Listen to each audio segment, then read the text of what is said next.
step into the day with the dawn ringing in my ears. Oh, I tune into my TV show. No better way, I gotta get myself into gear. Let's go. Oh, and I feel good today with my wake up in the morning espresso. I feel good today. It's my feel good breakfast show. Good morning, good looking. How are you doing? It is Thursday. It is Thursday. We were debating that just a second ago. Is it Wednesday? Is it Thursday? It is Thursday. We are creeping, just edging towards the weekend. Zoe, how are you today, man? You know what, G? I am good. I'm just in a bit of shock that it's Thursday, which means tomorrow is the weekend. It's the weekend. So this is Friday Eve, okay? We are almost there, and we're going to celebrate it in style. We have an all-star lineup today. We're going to be exploring the creative industry from the performing arts to the simulated world of gaming. And when we talk about simulation, we're going to take it as far as you possibly can go. You're going to be, if you're a techie, you're going to be mind blown at what you're going to see in studio today. But let's mention some of these names. Yes. Vicky Sampson, Madiga Ander, Lukman Adams, they're all going to be joining us to celebrate an absolute icon within the theatre world, the Artscape, turning 50 years old. What a milestone. It is an incredible milestone. Sure. And also on that same note, we get some advice from our legal eagle, Eitan Stern, to discuss laws regulating the arts and theatre in South Africa. And I think that's a very important discussion to have. Yeah, really important. Then actor and producer, he does it all really, Abubakar Salem Bubi is going to be here to share another exclusive look into a brand new season of Raised by Wolves. So it's going to be a culturally enriching show today, and we're going to have loads of fun. Yep. Grant his hair has never looked as pink, so that's also going to be a standout feature. But we're going to have a lot of fun along the way. We got you for 3 hours, baby. Don't move a muscle. Speaking of muscles, where's my little snack? Where's my morsel? Morning, my booby. Good morning, you beautiful people. Gee, thank you for that incredible intro. Of course, Mzansi, it's such a pleasure to be with you this morning, of course, whether it's Wednesday, Thursday, Friday. As long as you choose us, it's going to be a good day. And of course, guaranteeing that good day, you've heard about all the special people that we've got in the studio this morning. But one special question we asked you this morning, of course, on our social media channels is, it's Tech Thursday, of course. Now, in the tech world, if you could create anything you wanted, what would be the top 3 simulations or 3 things you'd create in your own simulated world? Of course, use that hashtag Tech Thursday and that hashtag The Expresso Show. I think if it was me, my mind's going crazy. There's so many things to create. I'd probably do like a Iron Man suit or create my own bat cave, or number 3 would probably be a mountain with the ocean and waterfalls and flying dragons so I could just play my heart's content, and nature boy would probably be absolutely in love. But I don't know, my mind's going crazy. You guys need to help us out. Let us know on our social media channels, of course. We want to know what crazy, insane simulations you can make up, and we want to hear about it all right here on the Expresso Show. But before we get into the magic of the show, of course, let's find out first what's happening in the news.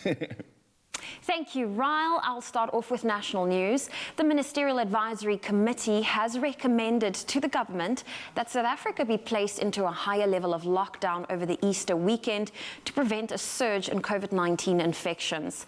Health experts and analysts have repeatedly warned that the coming holiday weekend would likely spur a 3rd wave of the virus in South Africa as people travel across the provinces to spend time with family and attend mass religious gatherings. Current projections are that these super spreader events will lead to the next wave of infections between the end of April and June. And staying with local news, the Department of Health yesterday confirmed only 510 new cases were identified since the last report. This brings the total number of COVID-19 cases for the country to almost 1,539,000. 55 more COVID-19 related deaths have been reported, 6 in the Eastern Cape, 11 in the Free State, 4 in Gauteng, 5 in KwaZulu-Natal, 4 in the Western Cape, and 25 in Northwest. No deaths were reported in Limpopo, Mpumalanga, and the Northern Cape, and the recovery rate is 95%. As of yesterday, 194,257 healthcare workers had been vaccinated. We now move beyond our own border nation caused by nuclear tests it conducted decades ago in the south of the country and pay compensation to victims. A high-ranking Algerian army officer said the French conducted a total of 17 nuclear tests in Algeria, 4 explosions above ground and 17 underground, but more than 60 years later still refused to provide the maps for the nuclear waste buried in the Algerian desert. There has as yet been no comment from France. And we stay with news abroad. India has placed a temporary hold on all exports of the Oxford AstraZeneca coronavirus vaccine. The Foreign Ministry said rising cases meant domestic demand was expected to pick up in the coming weeks, and the doses were therefore needed for India's own rollout. The move, described as a temporarily squeeze by officials, is expected to affect supplies until end of April. Some 190 countries under the COVAX scheme are likely to be affected. India has so far exported more than 60 million vaccine doses to 76 countries. And next, a heartwarming story from flood-ridden New South Wales down under. A bride in New South Wales in Australia was flown to her wedding wearing gumboots after being left stranded last weekend by rising floodwaters near the town of Taree. Kate Fotheringham was spending the night before her big day with her godmother when some 250 millimeters of rain fell overnight. The flood left the house and property where she was surrounded by floodwater, so she put out a cry for help on social media. Her plea was answered by a local TV station, and she arrived at her wedding north of Sydney in a helicopter organized by the station. Her ordeal made news the world over. Shortly after, however, she revealed she had not left on honeymoon, but instead was assisting with mopping up operations in her gumboots.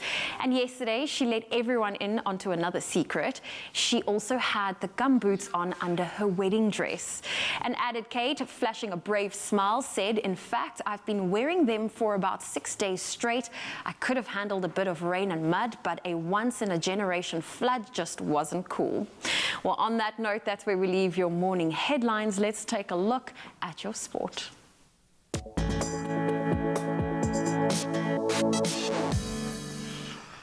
Thanks so much. So let's kick it off with cricket. The 4-day domestic series will kick off today at Kingsmead Stadium in Durban as the Dolphins and Titans both look to be crowned champions of the 4-day format.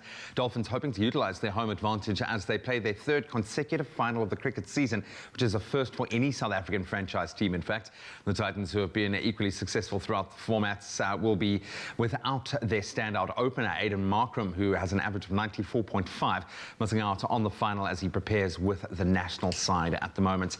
Then the Proteas ladies are relishing the opportunity to play neighbours Namibia and Uganda in the 2021 SPAR Challenge, the Tri-Nations series, which gets underway later today.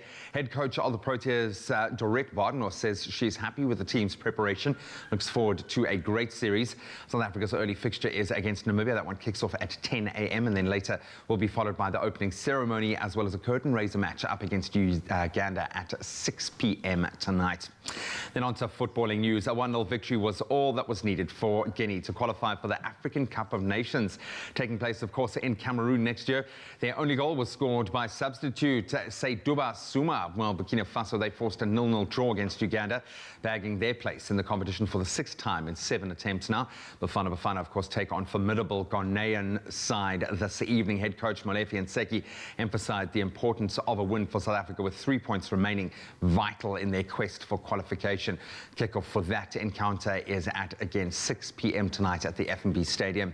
And staying with the beautiful game on the international front, in other footballing news, Portugal, they sealed a 1-0 victory over Azerbaijan as Belgium won convincingly 3-1 against a young Welsh team.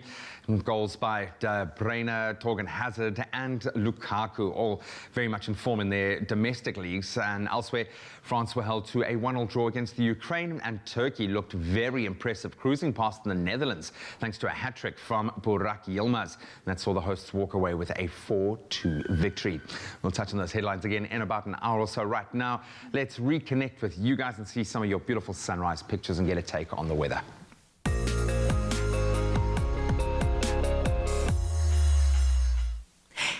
Thank you, Graham. And you know what? We love to start the morning by featuring our viewers, that is you, your sunrise images. Now, this morning is no different, and we're going to kick it off with Patricia Dunlop from Morningside in Durban, who shared this beautiful image of the blue and pink sky as the day starts. And then Suzette Kuhn shared this stunning image of this trail leading down to the beach while watching the sunrise over the ocean. Thank you so much for those beautiful images. And if you would like to be featured on our weather segment, it really is very simple. All you need to do is head on over to the Expresso Facebook page and share your photo and location with us. We would love to see how you start your mornings in your part of the country. And we also love and say good morning to our international viewers who is tuned in via the Africa channel and YouTube on a daily basis. And this morning we are giving you a brief weather update for Toledo in Ohio. It is a major port city in the Midwestern United States. Toledo, as with many of the cities found in the Great Lakes region, has 4 distinct seasons annually. Summers are very warm and humid, while winters very cold, often resulting in Lake Erie to actually freeze over. Today will be a reasonably warm day with a thick cloud cover and periods of rain in the afternoon. Expect a maximum of 19 degrees Celsius. And here in South Africa, the South African Weather Service yesterday issued a yellow level 2 warning for possible disruptive rainfall in some parts of Gauteng. It said that although some showers had been experienced in several parts of the province yesterday, the most significant rainfall was expected from last night into this morning. The heavy rains are expected to lead to localized flooding of several roads, low-lying bridges and informal settlements. And Johannesburg Metro Police spokesperson Kolani Fila advised motorists to be extra cautious, reduce speed, keep a safe following distance, and avoid low-lying bridges and flooded roads because it could be difficult to gauge their depth. Well, that's where we leave your weather news for now. Let's quickly look at those temperatures for today. Starting off in Polokwane, a partly cloudy day with a low of 13, a high of 25. Mbombela, rain, a low of 17, a high of 23. Pretoria, 13 with a high of 20. Johannesburg, 11, reaching a high of 18. Thunder showers can be expected in Mahikeng today, 10 with a high of 26. Klerksdorp, 11, 26. Partly cloudy in Kimberley today, 10 reaching a high of 21. Thunder showers in Bloemfontein with a high of 19. Moving over to KZN, Richards Bay, your low for today is 18, your high 25 with a 74% chance of rain. Pietermaritzburg, thunder showers on the cards for you today with a low of 14, a high of 18. Durban, rainy conditions with a low of 19, a high of 22. Mthatha, 14, reaching a high of 19. Thunder showers in East London, 18 with a high of 23. Cradock, 13, reaching a high of 21. Gqeberha, your low is 18, your high 24. A sunny day is expected in George today with a low of 16, a high of 24. Cape Town 17 reaching a high of 28. Worcester 15 reaching a high of 33. It's sunny in Sutherland today, a low of 10, a high of 24. And Uppington, your low for today is 16 and your high 28 degrees Celsius. That's where we leave your weather for now. Another update coming your way at 7 o'clock. We love chatting and interacting with our viewers. Probably one of the best parts of our gig. And it's cool, man. Yeah. It really is. I absolutely love it, which is why we take every chance that we can get to interview you guys at home. And this morning we are chatting to, he's a reg. He's one of the, I think, best contributors that we've got, a sunrise contributor that has the name of Vincent Luthuli, based in Umgababa in the KZN. And Vincent is here. An early riser. He has got a cockerel that is rising as well with him. I can hear in the background. Vincent, a very good morning. How are you, sir? Morning. That's the kind of enthusiastic morning you're going to fit right in here, my friend. So good to connect with you. How did you get into watching our show? When did you start watching Expresso? I started around in 2014, so I like watching your show because it's so fun and mostly informative. Oh, wow. That's like 7 years of loyalty. Vincent, thank you so much. What's your favorite part of the show, man? I usually watch the Friday dance. Oh, yeah. Yeah, you can and feel... mostly shows. Feel free to get up and dance if you want to, man. That's how we do it on the show. You're more than welcome. So you, Vincent, you are based in one of the most beautiful parts of, I'm going to say the country, but the world, to be quite honest. Tell us a bit about how you got into taking these unbelievably amazing sunrise photos that you sent through to us.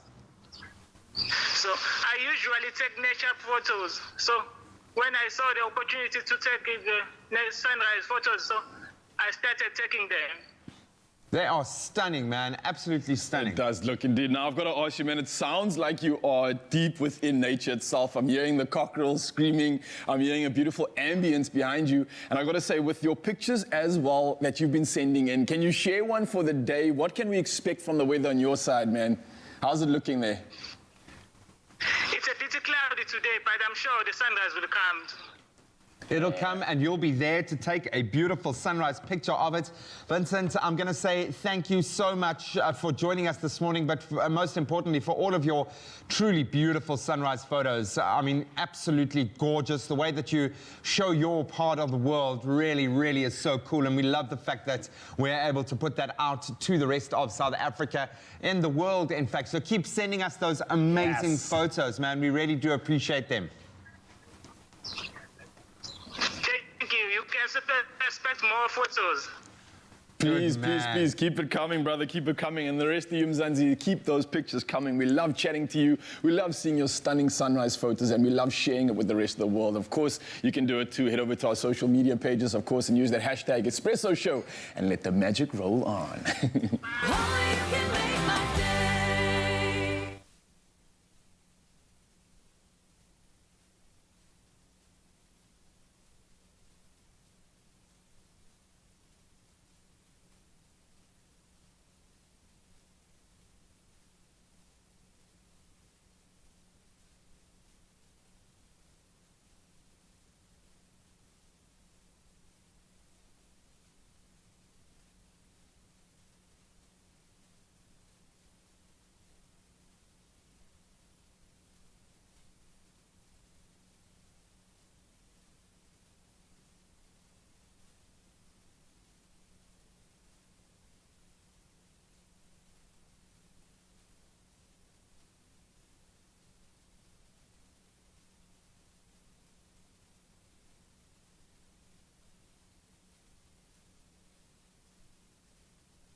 It's my feel-good breakfast show. Welcome back to your Feel Good Breakfast Show. Now it's time for us to gear up for the youngsters, for the cooler months that are ahead. And what better way than investing in, some matching fleece sets made to last? That's why we have our fashion editor, Nox Mafu. She's here to take us through some of the latest Autumn 21 styles available at Woolworths. Nox, where were you a week ago? Because I went to a 2-year-old's birthday and I'm going to a 1-year-old's birthday, and the request was winter clothing. Exactly. So this is the time. So we have some time for the next birthday, I think. So what can we expect? I mean, obviously, it looks like you've got a beautiful array of options here, but I know you have all the details when it comes to styling. I've got the inside. I'm always like a step ahead of everyone. Well, it's a good time for parents now. I think we saw even with the men and women's fashion, fleece is the center of kind of our winter clothes. So we're seeing that also translate into the kids' fashion, and we see a lot of matching sets made with really beautiful and comfortable, well-resourced cottons, and also with things that are also geared in a way that they are soft to the fabric. And so if the kids are moving around, it is going to be soft on their skin and also durable. So wash after wash, we still got the color, we've still got the sizes, which is very important because we know our kids can get very dirty and into the world as they should be. And they should get dirty. And I know it's play school. And now let's talk about some of the pieces you have here, because I know there's something about matchy that can quickly look like pajamas. Absolutely. And we don't want that. We don't want that, and I'm glad you brought that up. But I think what's really great about these is that even if they are matching, these wonderful cotton pieces can be worn on their own. So you could wear this for a casual look and maybe pair it with a pair of cargos. But I'm really enjoying the fleece because athleisure is also translating into kids' fashion. So even if we think it is pajamas, I think that athleisure style is definitely taking over. You can get joggers and hoodies from up to 189 Rand. So all of these are really great. We've got the puffers over there, which we saw. I know. We saw them in the men's fashion, made with recycled plastic. So all of these items, you know, I think Woolworths is really focused on making sure that our kids are comfortable and stylish, but also that their skin is protected and that the quality of clothes are there. I love this trend. I love the fact that it is actually functional, but you feel like you're in your pajamas. Exactly. You have the comfort of your pajamas, but the functionality of tackling the world, of course. But Nox, I want to see how this looks off the shelf and on someone in real life. Of course, the proof is always in the pudding because it doesn't always look that good on the shelf, but I want to test you out here. Let's do it. I'm ready. So you know they say the don't judge a book by its cover, don't judge the garment on the hanger. Exactly. Don't judge the garment on the hanger. And we've got our first model here who's wearing... you look stunning! Look, you know, Amahle is our resident star, and she looks great in a pink matching set. We've added some boots over here, but if we wanted to switch it up and we needed her to be a little bit warmer, I would probably add a nice denim jacket. So Amahle, if you just give me your shoulders here. Look at that. So we already have styling. She can put it in her arm. And there we have a fab young girl who's ready for a night Also, out. did you notice the minute you put that jacket on? Did you see how big a smile got? Did you see that? That's already. Fashion needs to be empowering, and even for our little ones. So I think she looks absolutely great. And I love the detail of embroidery on the denim jacket. All very much focused to attention to detail. And she looks fabulous. And look how cool these shoes are. I mean, there's just something about... And warm. Fun fashion for mini people. Yes, that kills me. So we have our second look. Thank you so much, my love. So let's move on to our second look over here. Hello. So we have it. Do you want to hear from me, my love? Just face over here. You look so cool. All right, so we have a matching set here also, which I really, really enjoy. Now, this is actually quite nice because he's comfortable, he's functional. Our little boy here really likes to be active and on the move. So this is a great look. Do you want to give us a little twirl? A little twirl. Let's turn around together. Let's turn around together. Let's go. There we go. Yes, nice. Amazing. So this two-piece set is really, really great. Thank you so much. You look amazing. You're awesome. Do you want to walk towards Mom? Can I get a fist pump?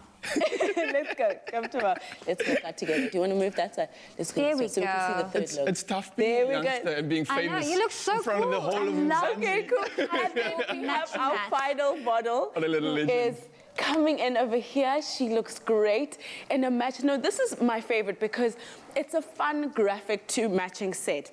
She looks great because we could tuck that top in, and here she's wearing something that's fun that she could wear outside with her friends. But of course, if she was to go out for a play date and it's a little bit more nippy. Use that jacket. I know. Can it come in Do you my wanna size? put your I was going to ask the same thing. Perfect. And this one? Oh, there we go. And I love the fun printed tees that's available for kids at the moment. Your heart, and such a beautiful message on top of it as well. look how As a cool. youngster, that's essentially what you need to do. And Nice. here, Oh, wow. Oh, I and like we've that. elevated the look. So can you turn around for me, please? You can do a little twirl. A for little us. There we twirl. go. Stunning. And there we have it. There we have it. Nox, I'm impressed. Well this done. is- Well thank you done. so Well much. done. Can we give them a round of applause? And a big round of applause to our models as well. Oh, this is so fun. I mean, know. I just love these little gum boots. I'm looking at all the Exactly. fun shoes available at the moment. Absolutely. And comfort is key. I think even in all of these shoes, which we've seen the models wear, there's always an extra adhesive. There's full warmth inside the boots. Absolute comfort and warmth. That's No amazing. excuse not to be playing in the season of winter, in the season of the cold. You got everything that you need, of course. And now your little ones will be comfortable and cute while being active on the playground in these bold matching sets. Now you can shop this fleece kids wear collection at Woolworths, and it's available in store, online, and of course on the app. What are you waiting for?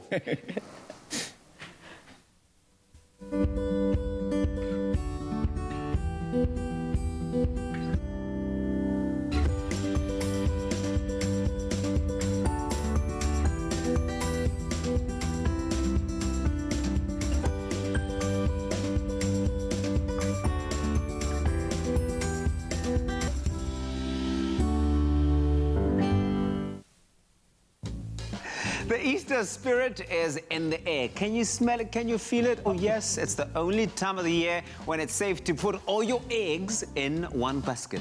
We're a bit egg-centric, clearly, and we've gathered the most exceptional Easter items from the Crazy Store, from bunny masks and ears to delicious chocolate eggs and accessories that'll have you bouncing rubber eggs and flashing bunnies to use in our Something Every Bunny obstacle course. So the challenge will be to see whether it's Tabiso on one hand. Am I right? Where did it call? On my left. Taking part in 3 extremely challenging challenges. So let's see who will be crowned as the winner of the Easter Bounty Table of Goodies. Ah, let's hope that this obstacle course is all it's cracked up to be. It's going to be quite tough, guys. Yeah. We've got 3 obstacles, and it's all going to be done on time. So whoever finishes first makes it to the other end of our obstacle course and comes to me and pops my ears. Okay, really? That's, yeah. Yes. That's what we're Really, supposed to I do. can't just have the power and not let you guys Oh, experience sweet. it. Okay, So this is cool. how it's going to work. So in your hands, you've got the rubber bouncy ball egg, okay? So you're going to hop on one foot or paw, as you will, with the bouncy ball on your spoon, so like an egg and spoon race, yeah? Okay. On one leg, hopping on the bunny feet. How cool are these bunny feet? They're so the cool. Easter egg I bunny love them. hunt. All the way across here. If your ball falls off the spoon, you got to start at the beginning Oh, again. no. And somehow you got to catch your egg as it bounces all over the place. Oh, okay. That's challenge number 1. Well, that is a challenge, yes. Yeah. Now we move over to our plinth, okay? And this is where the real magic happens, right over here in this one. Okay, so what do you have earmarked for that? We've got an exceptional challenge here where you've got to put this tablespoon in your mouth, okay? Oh. And you've got to spoon out these delicious Clet chocolate eggs and fill the cup. Your cup must overfloweth. Oh. Okay, so you've got to fill it. It's very challenging. Okay, cool. You've got enough eggs to fill the cup there. Once you have completed and filled this cup beyond the brim, hey? Yeah. Okay, then we race across to our final challenge over here. And you will see that we've got these awesome rubber bunnies, okay? I love them. Hey, they're really, really cool. And you've got to bounce it 10 times off your hand. Okay. And you've got to make sure that that awesome light comes on inside. Okay, you see that? 1, 2, 3, 4, 5, 6, 7, 8, 9, 10. Then you pick up your awesome collecting basket. Oh, that's cute. Really cute, hey? Yeah. And then you will see all over the studio, we have got Easter eggs dotted everywhere. Yes. You've got to fill your bags with chocolate Easter eggs. Not decorative, chocolate Easter eggs. Ah, stunned. Race back to me, where I'll be standing right here. Give my bunny ears a pump, and you are the reigning winner, and you get to take home a bountiful bounty of chocolate eggs. All right, so I'm going to make my way back across I love here. that. Wow. Okay. Are you guys up for Sounds it? like a lot of I know fun. you've got tendinitis. No, I'm okay there, mate. Don't Oh, worry you're about right? it. Yes, You're gonna be all right? I'm ready for it. All right, so I want to see eggs on spoons, Okay. gentlemen. Right, there we go. Okay, bunny mouths in and in place. You got it? Okay. Give us a little bunny mouth to camera. You look beautiful, guys. You look beautiful. Thank you very much. Thank you very much. All right, so on the 3rd ear pop, you may start, and then it's a race, guys. All right, cool. It's One. a race go. down to the fastest rabbit. In 3, 2, 1, go for it. So far, so good. So far, so good. Okay. Well good done. stuff. First challenge done. Trying to go for more than one egg at a time. He's going to have to work on his technique. Oh, wow! Tabiso's got 2 eggs and already fall. Come on, buddy. Come on. Gravity is your friend. Tabiso's off to a flying start. There we go. 1 in the bag so far. I'm going to move in between the plinths. Oh, Tabiso is managing. He's got a brilliant 2-egg technique going here. Carl is really struggling to come to terms with the aerodynamics of the Clet delicious chocolate egg, perhaps the deliciousness of there he's got the 2-egg technique. And How's Carl doing he's there? dropped one. I think one more egg in your order. Do it there, my friend. Come on, Carl. Come on, Carl. Fighting to catch up from behind. Lovely seeing you. Got a dash. All right, next challenge. Pick up your bouncy ball. Yeah. I need 10. Okay. 1, 2, 3, 4, 5. 1, 2, 3, 4. On the hand. 6, 7, 8, 9, 10. And then take the handbag. There we go. That egg is full. Let's do it. Go, go, go. I'm ready. I'm ready. You can do this. It's got to be a This is chocolate mine. egg. It's got to be a chocolate egg. Give me those 10 This is mine. bounces. Nice way to make up the lost time. Ready. He's even taken on a Cool. bunny-like posture. We got some. There's You no just need dropping to on it? destroy the place Yes. as you go. Let's find it. Chocolate eggs. Chocolate eggs. Go, son. Go, son. Decorative. Decorative. The weasel Just is seeing all of flying. this over here. Can I like look his around this technique. way? He's Where going is he for going? The You know what? That's chocolate there. baskets. That's If it's chocolate there. edible, I'll That's accept fine. it. If Thank it's you so edible, much. I'll Give us- there accept we go. it. I got this. I can fit no more in my basket. Can I come back to you? Run! Okay, let's go.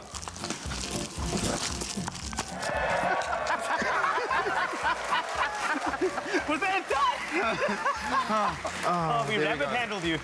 Sorry. There we go. Oh no, my ears are still working. It's fine. Can I get a round of applause, please? Brilliant competitors. Oh, absolutely amazing stuff. Truly exceptional Thank you. performance, Thank you. gentlemen. Thank you. And you went above and beyond, did you? You only yeah. had to fill your basket. Oh, man, let's be honest. When it comes to finding all the right kind of Easter goodies, the Crazy Store has got you sorted. Whether it's your disguise as a rabbit, whether it's your fully functioning rabbit ears, there are over 400 Crazy Stores nationwide where you can go and pick up the absolute best Easter goodies. And I really, really think that maybe the delicious Clet chocolate eggs might have been what motivated the boys. And that's how you do it. That is how you delve into Easter and you have a little bit of fun. Maybe you want to have a little bit of an Easter egg hunt with a difference. Maybe you just want to gorge on delicious chocolate eggs. Maybe you just want to have a little bit of fun with the kids in the right kind of bunny outfit. The Crazy Store has got you sorted with an absolutely exceptional selection of Easter goodies. Well done, guys. Exactly. I'm gonna get one. Yes, you better. This is great. Have one on Well my done, own. Carl. You were great. Thank you very much. Thank you. Tabiso, you were amazing. Thank you. Really were. I really just have to do this. Whoever you are, whatever you need, you'll find great value for the whole family at the Crazy Store. So duck into a store near you and be surprised. Only you can make my day.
Jungle Energy Bars with the goodness of jungle oats for when you're on the go. Now available in 2 delicious new flavors. It's my feel-good breakfast show. Welcome back. Zanzi. We are not just chilling here taking a break, of course. We are about to do the things. Now, when it comes to creating an obstacle course, you don't need to be outdoors. Yeah, you can create a fun workout environment using just the furniture that you have in your house and everyday household items. Now, an obstacle course can improve strength, coordination, balance, motor skills, and the list goes on and on. And you can even include a number of flow movements as you go through every obstacle. Now, have you ever tried doing the same exercises, but making sure that you use creative ways and effective ways to work out? And that's exactly what we're doing this morning. So Mzansi, you guys can join in. Myself and Zoe have quickly in the last 5 minutes just wrecked the studio a little bit. Rearranged everything. Rearranged a few things, but what the beauty of this workout is that every single room that you have in your house can be a station. So we're going to use one of these rooms as a station, make our way over to the next station, and then coming back. But what you guys can do is kind of get creative with this. So what we're going to do is start on the very chair that we're using. I mean, we're getting creative with this. So we're going to start with the upper body and work our core at the same time, all right? So you guys are very familiar with the tricep dip. Zoe, we've done this in the show quite a bit before. All we're doing is essentially keeping the ditches of our elbows to face the front, elbows are facing the back, and we're lowering our glutes, lowering our body, getting a nice stimulation of that tricep, and then squeezing all the way up to the top. Now that squeeze is really going to work that shoehorn over here, and that's that muscle that kind of looks like a weird little U shape. But now we're going to step it up, Zoe. So as we're coming down into that dip, as we restart that position, we want to go for a little core workout. So lifting your one hand off the chair, that's already increasing the stimulation in the shoulder. Now you're going to try and touch your toe. So toe touch, there we go, nice stuff. That's working the core, and then we're going back into that tricep dip. And I'm sure, Mzansi, if you guys are following us right now, you can feel this too. Make sure you keep that stimulation on those triceps. You really want to get that stimulation, get this muscle on the side to really just start popping. And that's really the key for this one. And once you're done with that, you're going to go for a minute in total, and then we're moving over to our next station, all right? So this is how we move over and traverse in the obstacle course. Obviously, Zoe and I are taking our time to make sure you guys get the movement correct. But when you are in your room and you are doing the challenge, as fast as you can, all right? So this one's going to be inchworm. So an inchworm is nice and simple. It's a mobility workout. It's a flow. But at the same time, you're working and stimulating our core. So hands go down to the ground, all the way to your toes, and then you start creeping them forward. So we're going in the direction of the lounge over there. So we're creeping it forward until we're in the push-up position. Now we can bring our feet to our hands. So start creeping your feet to your hands. You'll feel your calves start to open up. Ooh, yeah. You'll feel the lower back also starting to stretch, and then back into the hands like an inchworm.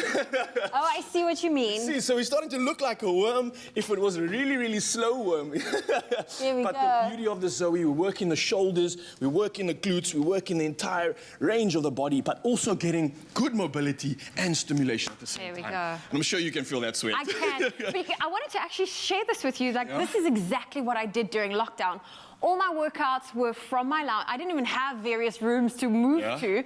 I mean, something as simple as that movement, I probably would have done it on the space of this carpet and then just gone back the whole time. You don't need a lot of space. Clearly it works as well, so there's no excuse, Mzansi. We're on our second exercise, and this is a little bit of a challenge. It's Bulgarian squats. We're using the couch. You can use a chair or anything else that you like, and rest the back of your foot on that stool, that chair, that couch. Front legs in front of you, of course. When we're going down now, we're going to do somewhat of a lunge, but make sure that you're going back towards the chair and not forward and over. Zoe's showing us a beautiful example. You can see she's got a nice neutral spine as well, getting a depth all the way to the ground, getting that beautiful eccentric load, and she's also not making sure she's not getting that knee over that big toe. So beautiful form over here. We're going for about 5 on each leg up until we get to that minute mark, and then we're moving over to our next exercise. For the sake of balance, we're just going to move over to the other leg just to make sure that we don't cause any imperfections. But once you're done with this station, try grab a breath if you can.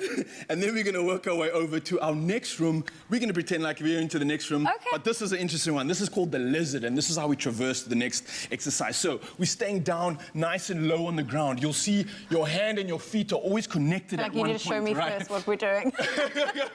So you'll see my right hand and my right foot are almost touching. Left hand and left foot are very far away. Now I'm going to switch that. So I'm going to bring my left foot to my left hand, left foot to left hand, and I spread out the rest of the I body. see. Staying nice and low, you're going to feel good stimulation of the upper body. You're going to start opening up those hips as well. That's going to allow for that pelvic strength to come through, and of course, also allow for our breathing to take a lot better shape. I like that depth you're getting at there, Zoe. That is perfect. You guys at home, keep going with this. The lower you get, the better.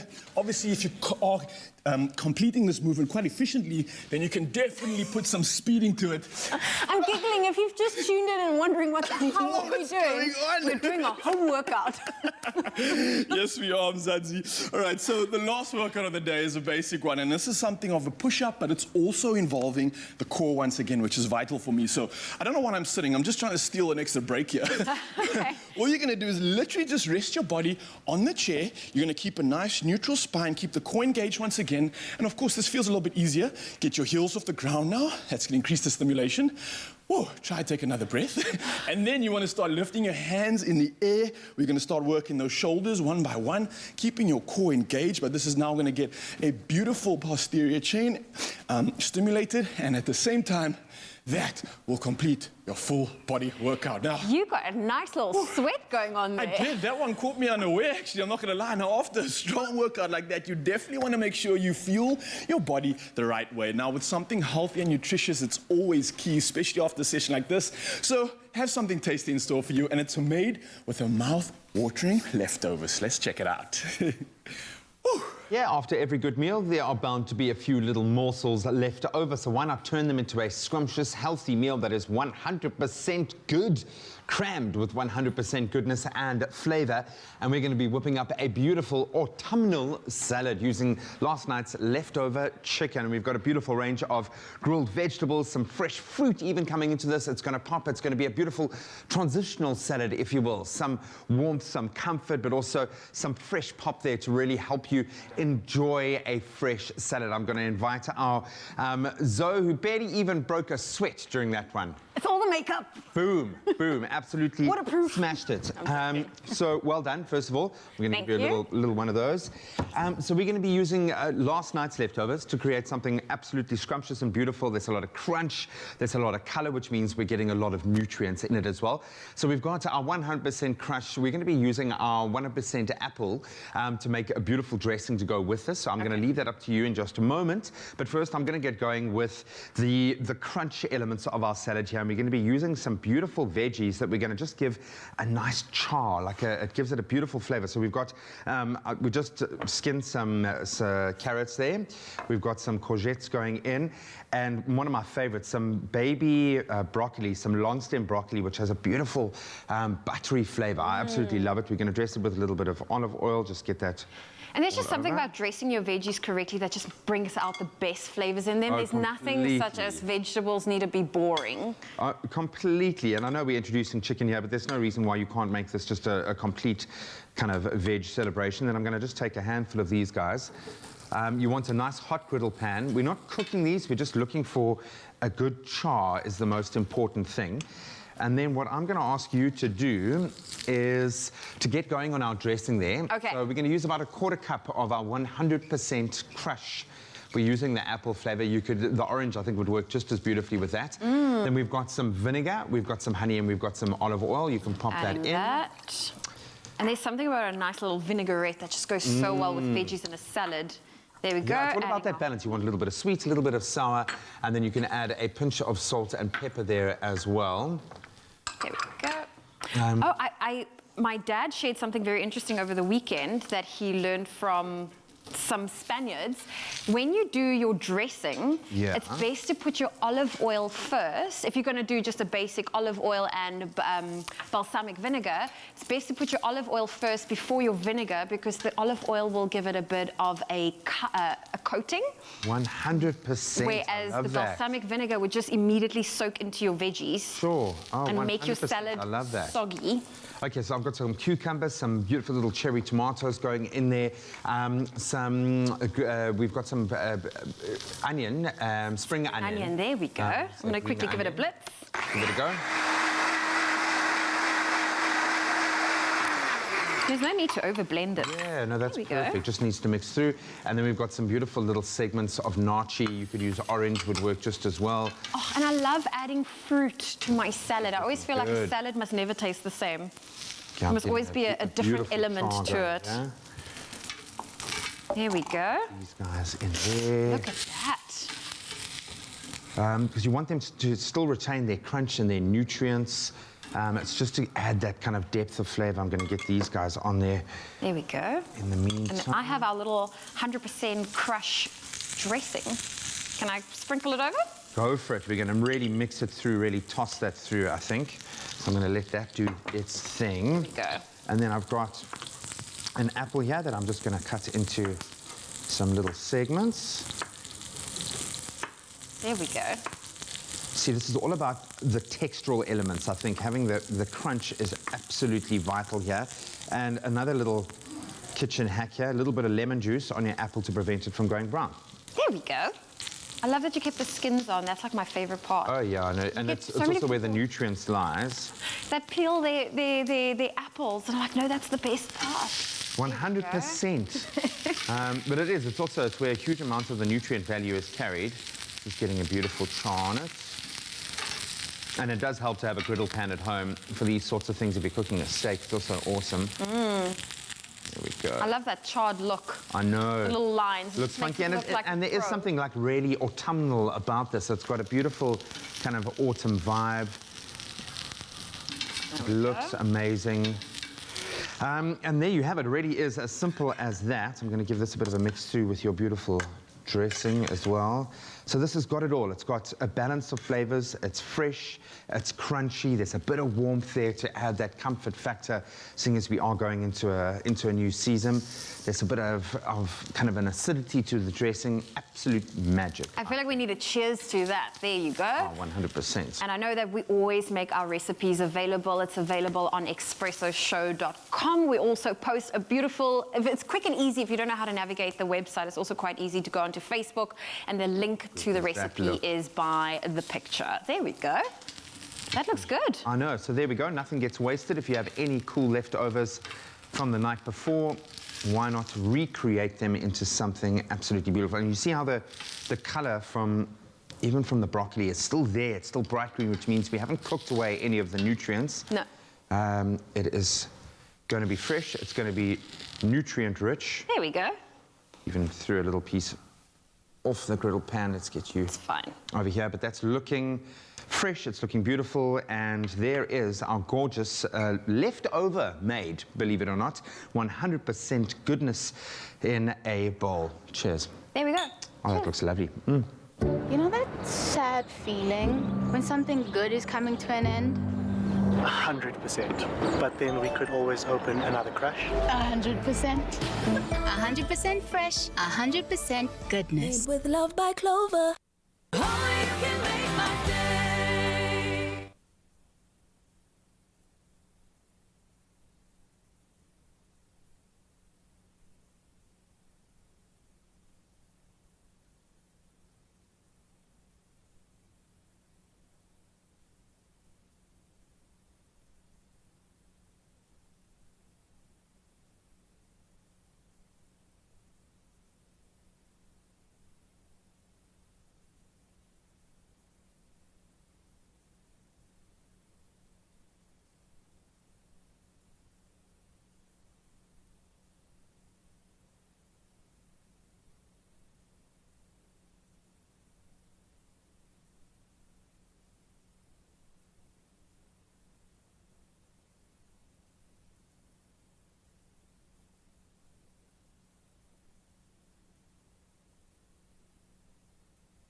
Yes, you beautiful souls. It's the moment before Friday, of course. It's Thursday. We're still bringing you the magic this morning now. And in May last year, during the tough lockdown restrictions, we caught up with our long-standing YouTube viewer. His name's Kalen Lee Amawa via video call. Now, Kalen is a Joburg-based operations and events manager and the founder of Pace Motorsports. Now, he's an established esports motorsport racer and he's now joining us all the way from Jersey down to Cape Town in studio for the ATK Pro Series happening in Cape Town. Kalen, man, it's so good having you in the studio. I'm so excited to be here. So excited to be here with you guys. Yeah. In your zone, in your comfort zone. I thought before we even get into this conversation, I need to bring in the big guns, of course. We've got Grant Hines in the building, brother. You want to join us for this one, my man? Join or beat? Beat. Grant, how you doing, bro? I'm sure you are as excited as Kalen is for this one, bro. Of course, everybody at home must see this. Like, having a racing rig like this in studio just like shows how professional gaming gear can get. It's so cool. And somebody like Kellen who's as professional at racing, you're going to see some incredible performance, which is just, it's great, you know? I can't wait, man. But let's get back to what makes you the man that you are and what got you in the seat in the first place, man. How did this whole esports journey actually start for you? Oh, it started about 4 years ago. I had joined a series called the Rush Gaming Series where they had a GT Sport League that took place. And it was my first time joining something, using a steering wheel for the first time, sitting like this in front of a screen. Had you not even driven a car before? No, I had. I was old enough at that time. Okay. But yeah, from there it just sparked the interest in gaming. I've been playing since I was 7 years old. And yeah, I just took off from there, and I've been playing for the past 4 years competitively on Gran Turismo Sport and other games. And now you're flying around the country, entering tournaments, and you're all the way in Cape Town for the ATK tournament. So can you guys tell me more about this? I mean, I'm not the biggest gamer when it comes to the upper echelons of gaming. I'm more about the banter, but in the esports world, this is huge, right? Very huge, very huge. So the ATK Pro Series, it's one of the flagship series in SA, sponsored, or not sponsored, but recognized by Motorsport South Africa. And yeah, it's split into two sections where we've got the ACC or Assetto Corsa component and the GT Sport component that the drivers are taking part in.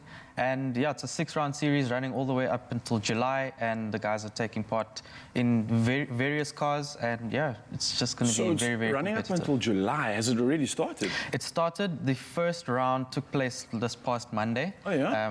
Yeah, a lot of the guys were already...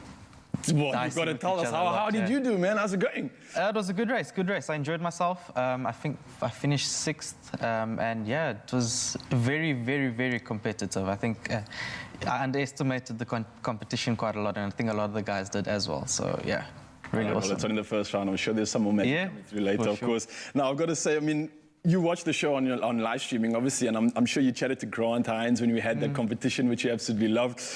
I got to ask you, what are some of the favorite moments that you've had, obviously, so far? It's been a short little TV career, but I mean, what's been the highlight? Well, I think, obviously, being able to meet Grant and watching all the tech shows that he does on the Thursdays, and the one thing that I love watching the dancing segments, so watching Carl Wasty the past 2-3 weeks with all the different dance crews. Bit of a legend there. You see that one on TikTok? You'll never catch me in a dancing incident. Lucian and Carl calling. Okay. Sorry, guys. Okay. Yeah. The OG Grant Hines challenge has been accepted. We might just make that happen.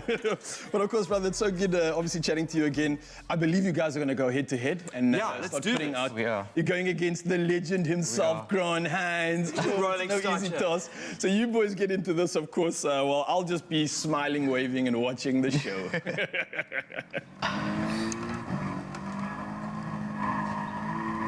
I actually need to get a... Can I come around you? I want to see this, man. Go for it. Go for it. See how the pros do it here. Grant, what's your take on this so far? How's he doing? Look, I mean, he's doing phenomenally. This is your Ghost, right? This is my Ghost, So a Ghost, by the way, for those who are watching, can you see there's another car on the track there in front of him? It's yeah. That's his last round. Okay. So he's able then to try and compete and beat himself. When you were racing your time trials, there's your Ghost. You want to be able to beat the time that you had before. You are your worst enemy. So that's like your PE? Yes. That sounds like a fitness term. That's a fitness term, your personal best. That sounds like peanut butter to me. This man's making it look like peanut butter and jelly over on the track. I'm not going to lie. He's right up there with the PB as well. What track is this? This is Catalonia in Spain. Okay, cool. Nice. So what track in the tournament is everybody competing? Because I know a lot of people, super sport enthusiasts, will understand like what the tracks are? Yeah, so the past race that we did was actually a GT Sport track called Blue Moon Bay. Blue Moon Bay? Yeah, it's kind of similar to what Daytona would be in America. And then the next track that we are racing in, again, is a GT Sport track called Saint Croix, which is a area in France that they kind of modeled around the actual area in real life. But the more common tracks that more modern real-life racers would know is things like Brands Hatch, which will be round 3. And then we did our seeding on this actual track, which is Catalonia. So how long is the tournament going on? Until July? Till July, yes. And what is the final prize pool? Because I know a lot of people, whenever I talk about esports, they want to know, how much money am I going to make? So it's not actually money, unfortunately, but the winner of the full series will be able to take part at the World Championships of Motorsports in Spain. What? In Spain? France, Are you going to fight in France? Yes. Are you going to fight in France to drive virtual racing? I'm going to win it to get there, yes. Yes, that's sort of like Caleb. That's Sorry, amazing. guys, I just have to take this moment and say, Mom, look at this. It's a real thing. I could have played games all my life. Look at this. Oh, all the way to Spain. That is insane, man. Oh, unbelievable Never stuff. underestimate video games. Exactly. Clearly not. I mean, you guys are absolute legends, making a beautiful career out of it as well and inspiring people on top of it. And guys, I got to say, it looks like so much fun. Is there a possibility to ever play a game like this as a multiplayer version? Yes, you mean you have to have all the different machines and all different rigs together or online, but you don't race like that, you do time trials, right? No, we obviously do race online as well, so it's mostly online based. From the comfort of your own home, you can have this full setup, provided you obviously have the money to spend on it. But we were going to be talking about the setups a little bit later, and one of the most amazing things is that during COVID and Corona, last year a lot of the races were cancelled, at least like physical races. So a lot of the pro teams, the traditional sports, ended up using these rigs or rigs like this at their homes to still continue to compete because the simulations are so realistic. So when Kaelin's able to do here, you're pretty much able to do on a real racetrack. I'd hope so. But I gotta say, even if I look at the rig, and again, a big kudos and a big thank you to ATK for actually supplying the rig, it looks like an actual car, man. It's got this like roll cage sort of effect for the safety. You've got the bucket seats, you've got realistic car pedals, the throttle, the brakes, There's force feedback on the steering wheel, so the steering wheel will counter, like when So you you drive. feel like you're on the track. Yeah, if you see a close-up now, when Kaelin's bumping on the side track, the steering wheel is actually giving you realistic feedback as to what's happening on the track, which is really cool. It's really to give you the most realistic experience that you can, so that it's racing. We all understand racing, and you want to make sure that everybody's in the same playing field. Just one more question: the other races, do they have the exact same setup as you, or do they have different setups? No, so some guys do actually race on the controller because this is the PS4 console. Okay. But those that do use wheels, they use many different types. So it just depends what the pocket can afford. Cool. When you go to Spain, take us with. Well, guys, I'll let you guys carry on with this. It looks like so much fun. I'm definitely going to have to get a round of this. But of course, Mzansi, we will be sticking into this game and diving a little bit deeper into the magic of what makes it all happen. So you don't want to go anywhere and stick around for more of this. Come on, man, you're right there. You're right there. Only you can make my day.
Yes, you beautiful souls, welcome back. You're still locked into your feel-good breakfast show. We are live on Expresso. I'm busy tackling ATK, an epic tournament series, and it's about to go down. We're diving deeper into it a little bit later on all this gear, but before we do, let's find out what's happening with the news.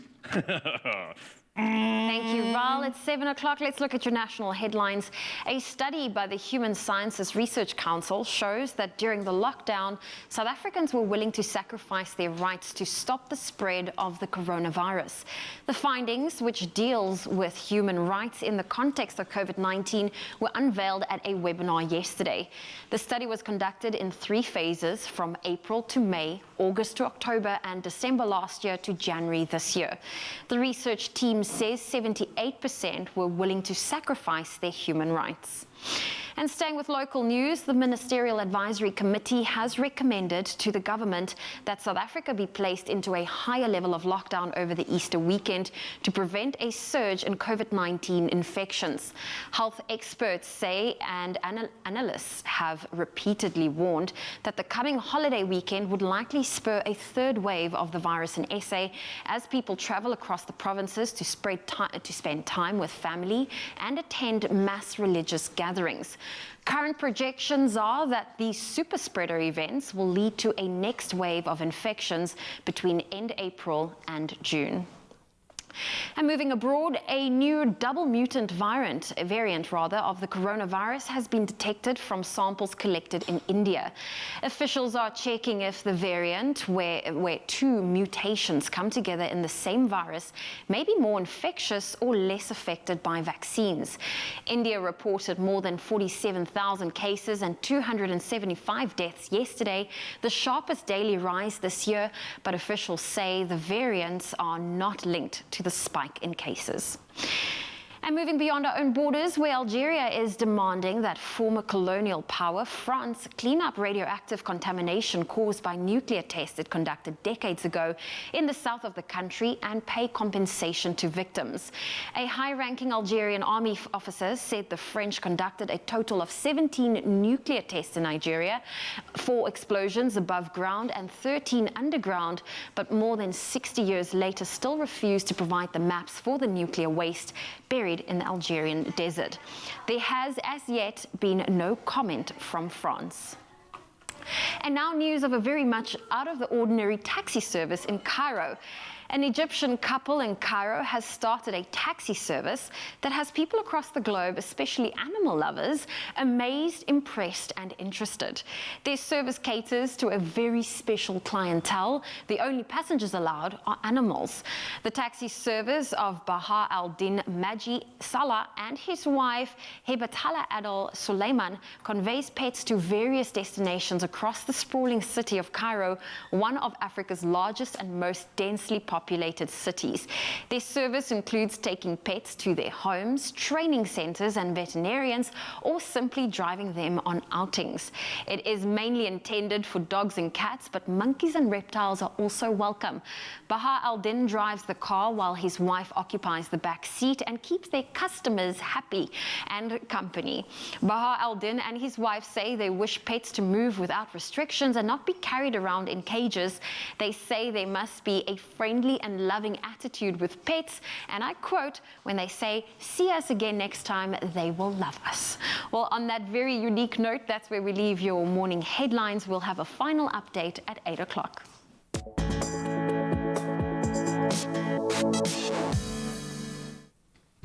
Thanks so much. Sorry, let's start with cricket. The 4-day domestic series final will kick off later today at Kingsmead Stadium in Durban. That as the locals, the Dolphins and the Titans lock horns, looking to be crowned champion of the 4-day format. Dolphins hoping to utilize their home advantage as they play their 3rd consecutive final of the cricket season. In fact, a first for any South African franchise team. The Titans, who have been equally successful throughout the formats, will be without their standout opener, Aiden Markram, who notably has averaged 94 4.5, but he'll be missing out on that final as he prepares with the national side. And speaking of which, the Proteas ladies on the netball front are relishing the opportunity to play neighbours Namibia and Uganda in the 2021 Spa Challenge Tri-Nations that gets underway later today. Head coach of the Proteas, Dorrit Badenhorst, says she's pretty happy with the team's preparation and is looking forward to a great series. South Africa's early fixture is against Namibia. That's at 10 a.m. and then later followed by the opening ceremony as well as a curtain raiser match against Uganda, that one at 6 tonight. Then on to international football. A 1-0 victory was all that was needed for Guinea to qualify for the African Cup of Nations, of course taking place in Cameroon next year. The only goal was scored by substitute, in fact, Seydouba Souma, while Burkina Faso, they forced a 0-0 draw against Uganda, bagging their place in the competition for a 6th time in 7 attempts. Bafana, they'll be taking on a formidable Ghanaian side this evening, and head coach Shumalefi Nseki has emphasized the importance of a win for South Africa, with 3 points remaining vital in their quest for qualification. Kickoff for that important fixture commences at 6 tonight at the FNB Stadium. And then staying with the beautiful game on the international front, in other footballing news, Portugal sealed a 1-0 victory over Azerbaijan as Belgium won very convincingly 3-1 against a very young Welsh team. Goals by De Bruyne, Thorgan Hazard and Lukaku, all showing huge form in their domestic leagues. Then elsewhere, France were held to a 1-1 draw against Ukraine, and Turkey looked very convincing, cruising past the Netherlands thanks to a hat-trick from Burak Yilmaz. That saw the hosts walk away with a 4-2 victory. On that shocking note is where we leave our sporting headlines for this hour. We'll get back into it in an hour or so. Right now, let's take a look at some of your beautiful sunrise pictures.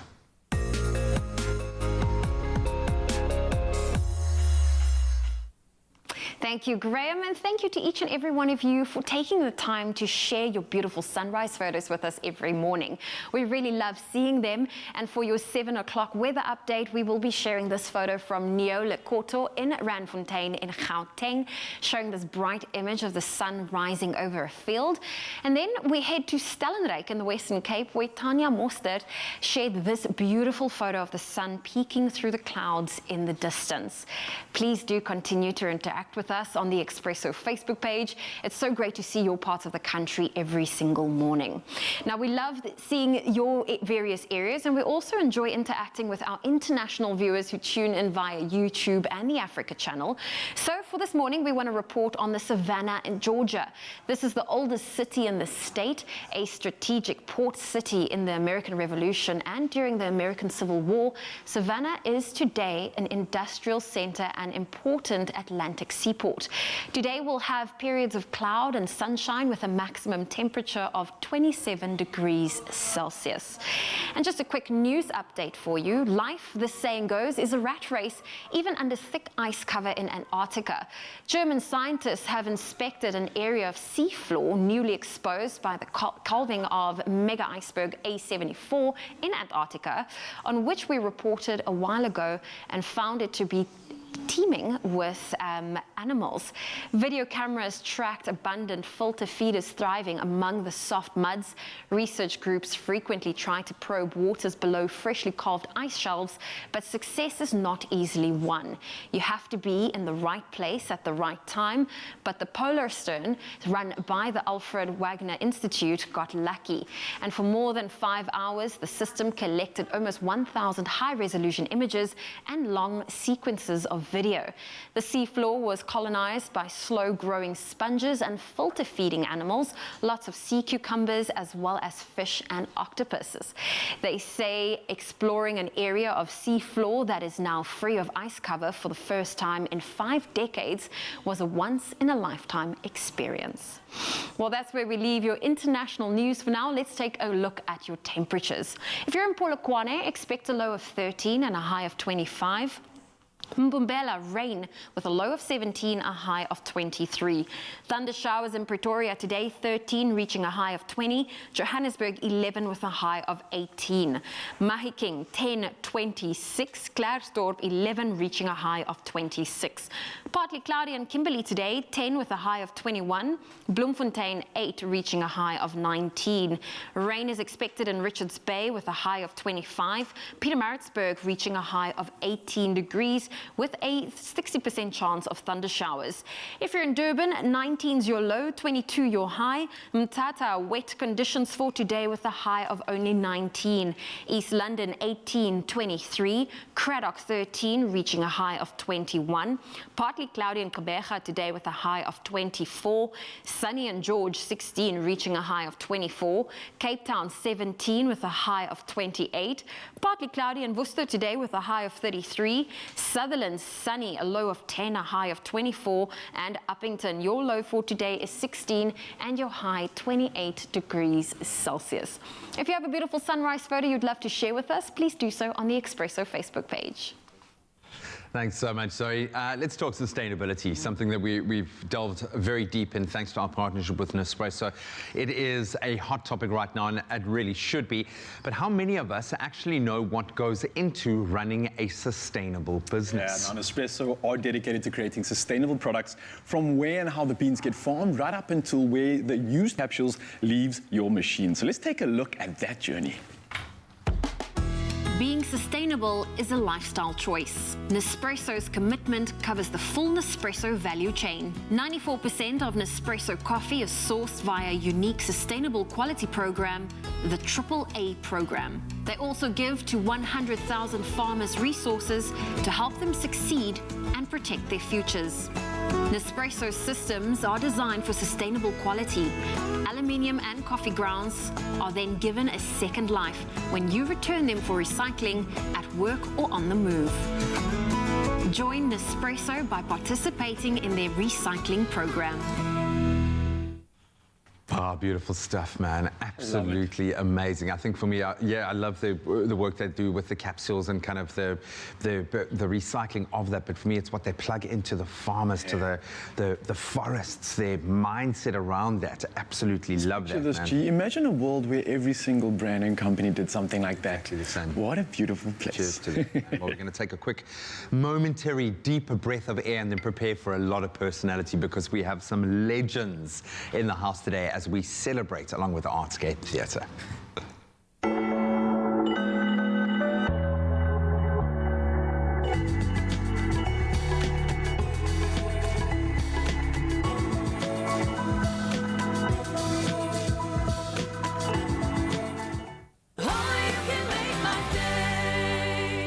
Hero in your home with Leroy Merlin DIY retail stores and the widest selection of construction, hardware, kitchen, bathroom, home decor and garden products.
It's my feel-good breakfast show. Welcome back to your Feel Good Breakfast Show. It's Expresso, and we have something very exciting to celebrate. First established as the Nico Milan Theatre in 1971, the Artscape Theatre will be celebrating its 50th birthday this year, and they will be celebrating in grand style. There will be a jam-packed lineup of high-quality traditional African music, dance, drama, exhibitions, and theatre entertainment. And this morning, Artscape Theatre CEO Marlene Leroux joins us, as well as three of the performers. We have Lukman Adams, Vicky Sampson, Madiga Anders joining us in studio this morning. And I just want to say good morning. It's so great to have all of you here. Good morning.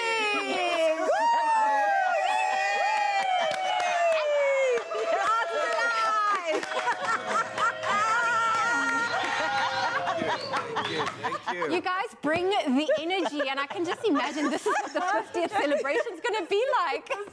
Marlene, I'm going to start with you. I mean, reflecting over the last 50 years, the transformation that has taken place from the Nico Milan Theatre to the Artscape, what has been happening over the last 50 years? The Nico Milan started in a pandemic, which was apartheid, and it was a very exclusive and not inclusive. So it was a journey. I want to thank everybody that was part of this particular journey. Where we are now, we again in a pandemic because artists are left in the cold.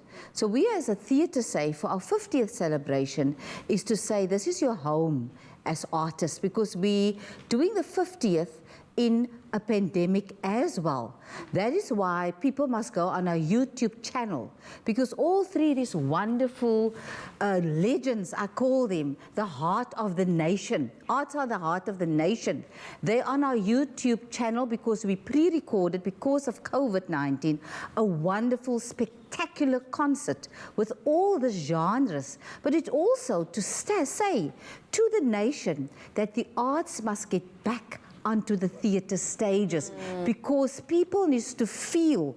And what is important, why Artscape is now Artscape, and we're still on this journey of transformation, because it is a space in our country where we need to have dialogue with each other, we need to engage with each other's stories, and it is still an ongoing journey. That is why we can't let the theatres be closed. So with our 50th, we say, let's restart, let's reboot, and like we have started from 1971, being totally not inclusive, let us re-look at the theatre spaces and make artists. Again, it is a profession, just like a doctor, just like a teacher. And they're important. I mean, I feel like the artists have been hit hard during this pandemic, and I can just imagine it must be such a big honor for the three of you to be part of the 50th celebrations, performing or being at least part of the Artscape's history. Vicky, I'm going to start with you. What does it mean for you to be part of this celebration? Well, I think as Marlene has pointed out, you know, Artscape is known as the continent's, it's the most prolifically busy, or it has been up until COVID, theatre in the continent. And so we're very, very proud also that we live in this beautiful city, and to have this venue at our disposal. It has been very sad to see how the doors have been closed and shut. And one would expect now that we have entered level 1, that things would have changed more radically for our creative industry and for artists to start getting onto stages, for our audiences to start coming in. Can you imagine taking a venue like the big Opera House, 1,300, 1,700 seater, but you can only get 100 people in? I mean, we're saying that's ludicrous. When are we going to address this pandemic and how badly it has affected our creative industry as a whole? And we need to start looking at ways. If people can get on flights where there's none of that observed, but yeah, we're sitting on couches, but you get on a plane and you jammed into this plane. So what is the difference of coming to a 1,700 theatre seater and observing social distancing to allow us to do the work that we were born to do, to uplift this nation? Thank you, Zoe. Thank you, Vicky. Well, you know what, Lukman, I know that music is part of your family, it's part of your soul, it's part of your core. I mean, this is a monumentous celebration. I would have been very upset if I wasn't invited to Masale, but I do have a short story that I started performing in the lobby of Artscape on Gangen, Delbrook Cove, Noddy, and then I sort of worked my way up to a book that Marlene wrote called Mitchell's Plain and Sedana. And my dad was featured in it, and that also went to win awards and stuff. And then this year I did probably one of the biggest things in my life, where I did Culture Shock, and Marlene came on board and said, this is the place to do it. It's the safest place to do it. We've got all the protocols in place. And now we're doing season 2. And I'm so glad, once again, for inviting me to be part of this thing. And maybe I'll then invite me for the 100th year thing as well. We don't know. I'm just saying. I'm just putting it out there. Put it out into the universe. I love that. And I know, Madiga, I mean, 50 years, it is a big celebration. What's been the highlight for you when it comes to the Artscape? All right. I was talking to Marlene about this earlier. 2019 was, I think, the best for me because I got to tick off a lot of things I had on my bucket list. And I think in that year, I performed with the CPO like thrice, and I got to perform with a lot of other people. But Marlene gave me that, that stepping stone to just be who I was born to be, a performer. And I had to perform with an orchestra. It was the highlight, absolute highlight. And again, thanks, Marlene. Yes, thank you, Marlene. Thank you for always being there for us as an industry, you know. Giving We're going to us get the it chance. right together. Yeah. And there are a lot of people that are thanking the Artscape for the role it has played in their lives. Do stay tuned because these 3 phenomenal artists and icons in South Africa will be giving us a taste of what to expect during the festivities with 3 amazing performances. They'll be live on your Feel Good Breakfast show. And when it comes to, you know, staging theatre productions, it's not quite as simple as, you know, picking up your favorite script and performing. And you want to make sure that you are there for everything because 50 years of greatness needs to be celebrated, and they're going to be hanging out with us on your Feel Good Breakfast show throughout the morning.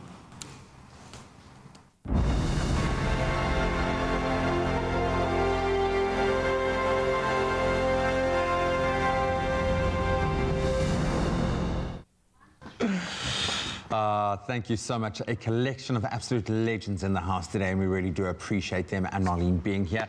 Right now, though, let's get into another side of theatre. It's time for another edition of our feature where we focus on maybe sometimes the unconventional side of law. It's called So Now What? And we are calling once again upon the legal guidance of our friend and expert in law, director at legalese.co.za, Adrian Stern, to answer the question, I want to put on a theatre production, so now what?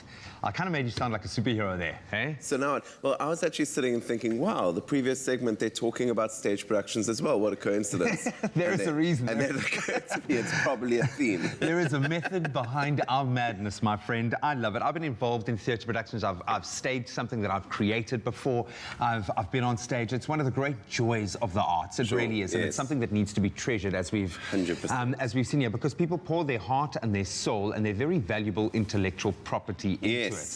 So let's start with the big productions. If you're wanting to stage one of the big ones, these big stage musicals, and you'll see it in bright lights, there's something like a Chicago that comes with a certain kind of list of guidelines, and I would imagine rights that need to be paid. 100%. Why do we need to pay rights? Why do copyrights exist in that space? Good, let's dig into it. So with all types of property, intellectual property can be owned, and we own them so we can get recognition and we can get financial benefit. So if someone has gone and created a theatre production, say Chicago or The Lion King or something, or Les Miserables, a big one like that, then the way that they monetize it and make sure it succeeds and that it, get recognition, financial benefit, is by utilizing the copyright in that, and then anyone else who wants to do that production has to get permission and probably pay a royalty or a fee in order to use that copyright. And that's the business of show business, and they have no business like it. And there ain't no business like it. But it does have all these wonderful little offshoots. So I'm going to talk about now little community theatre. Yes. A tiny little theatre that no one's going to really know about. Should they also be paying rights to stage something if they want to do their own Lion King, for instance? Sure. Okay, it's a great question. So ethically, you might see a difference, right? A big theatre production or a small community theatre or school, the big production can afford the royalties, whereas the school can't. And you're going to see an ethical difference. Sure, they should be able to use it. But legally, it doesn't make a difference. A crime is a crime in the law, or a wrong is a wrong in the law, and if you are using someone's copyright, whether you are a rich person or a poor person, then you need permission. Of course, some of the big productions are going to have rules around what schools or community productions are going to be allowed to do. They might make leniencies, but you're still going to need to ask for permission, and if they need a royalty to be paid, then it will need to be paid. And I would imagine there will be allowances being made. But now, I mean, one of the coolest productions I've seen, and this is kind of a double-barreled question, was called The Complete Work of Shakespeare Abridged, where they literally did every single, this was on the West End, one of the best plays I've ever seen, and even got the audience involved, every single Shakespeare play in one play, in various different styles. What happens with an adaptation? What if I want to take a recognized work and do a parody or do an adaptation? How do we then enter into the copyright space? Cool. So there's a couple of things involved in that. The one thing to know about copyright is it's always going to be complex and vague. Why? Because it's law. well, the law is the certainty because it's art, and art is fluid, and you're trying to get ownership over something fluid. So there's always going to be grey areas and things that are confusing, but let's dig into that. Firstly, if you are making any sort of social commentary on something, so commenting on a piece of work, then that might fall into an exception of copyright, and so you're allowed to do it. As an example, if a newspaper writes about the Expresso show, which would be an owned concept, then they don't need permission because you can talk about it. Adaptations are also allowed if you are having a social commentary, but with an adaptation, something like Shakespeare, a copyright is going to expire after a certain amount of time. So the Shakespeare, because he lived hundreds of years ago, that copyright would now be in the public domain. So someone could potentially make an adaptation of it and then own that adaptation without owning the original. So you're telling me there's not a great-great-great-great-great-great-great-grandson of Shakespeare out there that's coining it still today? No. Damn it, man. Come on. I wish that was the case. Thank you so much. Really, a couple of light bulb moments there. We're going to be back in a moment figuring out, so now what, with lawyer Eitan Stern, especially when it comes to creating your own piece of work or staging it yourself.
That is quite an epic intro for quite an epic guy. We are continuing our discussion with lawyer and director at legalese.co.za, Eitan Stern, as he breaks down the legal ins and outs of writing and staging theatre productions, and also the safety they're in, because it's quite a dynamic space, I would imagine. Lights falling, you know. Hopefully that's never the case.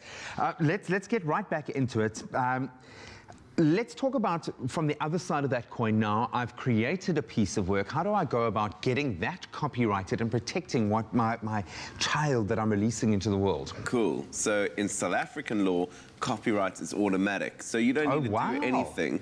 If you create something, a piece of music, write a book, draw a picture, there's a couple of other the categories of copyright. You own that automatically, so you don't need to do anything to register it. So you can take it as your own. That being said, who's policing? Is it up to you to trawl? Is it up to your network to say, I saw your thing on, you know, how do you control that space? That's a difficult question to answer, and that's obviously a big thing because of the internet and because content moves so quickly. So it does become, if you own the rights on something, if someone uses that, it is up to you to let that person know that they can't use it or that they might owe you something for it. So it's up to you to police it. So let's talk about the worst case scenario here. You're staging a production. You know, a lot of our theatres are getting on some. Maybe there's a faulty lighting connection somewhere. Something falls. Someone gets injured. Yes. Who pays the bill? I believe that's actually the storyline of Phantom of the Opera. Yeah, exactly. Cool. So it's obviously great. So now we're talking about a different area of law. We're talking about what we call dialect, which is civil wrongs, harm to one another, and essentially, very loosely put, this is a very old and complex area of law, but very loosely put, if you cause harm to someone and you did it intentionally or it's your fault, you're going to be liable. If it's not your fault, you're not going to be liable. And if you did it negligently, well, you may be liable. It depends on the circumstances. To fight. Does a disclaimer get you out of trouble? It can in certain instances. So if you say to someone, look, you acknowledge that you're entering a dangerous area, then it might get you out of a case of negligence. But if you do something wrong or intentionally or grossly negligent, by gross negligence, so you're really negligent, you're running a theatre production and you don't make sure that your lights, you use a child's screwdriver to screw in the lighting, and someone gets hurt, then no, it doesn't matter what disclaimer you have, you're going to be liable. I remember working on a production where a young man fell about 2 stories. Oh my gosh. And potentially a career-ending injury. It was one of the performers. Yes. Is there special insurance that you take out for the performance? Because there is the potential for injuries to happen with guys on stage. It's just one of those. So this is something that anyone should know, whether you're running a theatre production, whether you're running a storefront, an office, a sporting event, a concert, anything. If someone gets hurt, it's possible that you're going to be liable. So if it's stage production, one of the actors or crew people get hurt, you might be liable. So it's really important to take out insurance, and insurance is going to cover you in the instance that there is a claim and you are liable, maybe just through negligence, so you're liable, and so that then you'll have insurance policy in place to pay that claim. So it's really important if you have people in your space, public space, even a shop or an event, it's really important to have insurance. Don't use a child's screwdriver as well to fix the light. Yes. If you could be in any musical, which musical would you be? So I'm a massive musical fan, although I've seen very little. I listen to most online. I love Les Mis. If I could be in it, wow. Yeah, I love Les Mis. That's my absolute favorite. I think you could pull it off. Eitan, a hugely interesting and enriching discussion, and hopefully that's inspired you out there to think about your theatre space. And if that isn't enough to get you inspired, well, we're going to bring you one of the most inspirational performers that has ever graced a South African stage right now in our very safe studio space. Thank you, Graham. And you know what? What is a Thursday without some music? And from her humble beginnings growing up on the Cape Flats in the mother city, Vicky Sampson has risen to international stardom. Her smash hit African Dreams become an unofficial anthem that has inspired the nation and the African continent as a whole. Now, it's always such an honor to have her in studio with us this morning. And she's about to perform her song, Heart of Stone. And before she does that, Vicky, I know you've been having, it's been a big year for you.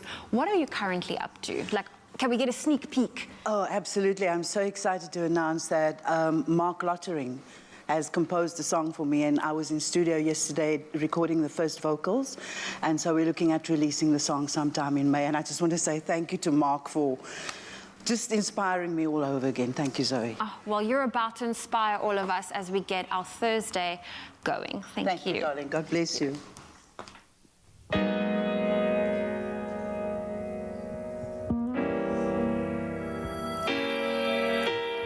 This is one of my compositions.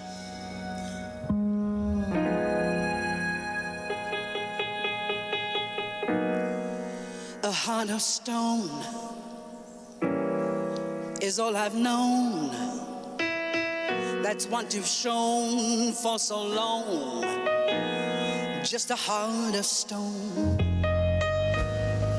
But now I feel the sun so warm. Just one more storm until I see that silver lining. You taught me well. I've been to hell and back so many times. I thought I lost my mind, and now I feel the rain that falls upon my brow, and I think I know how to be me again somehow.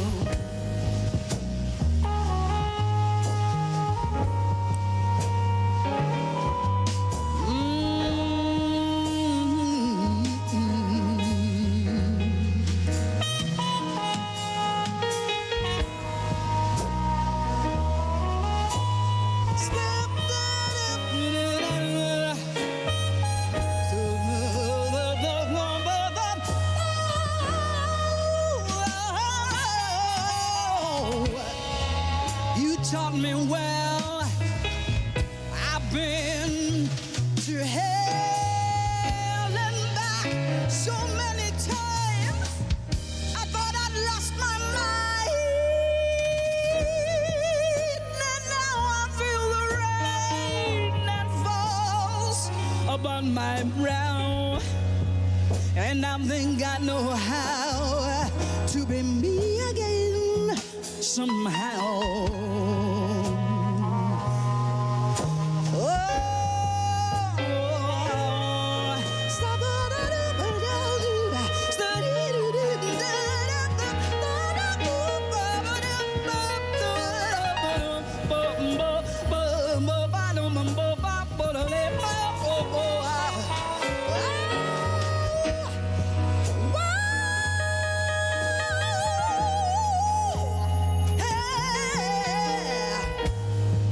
That girl inside, that girl inside, yeah. So,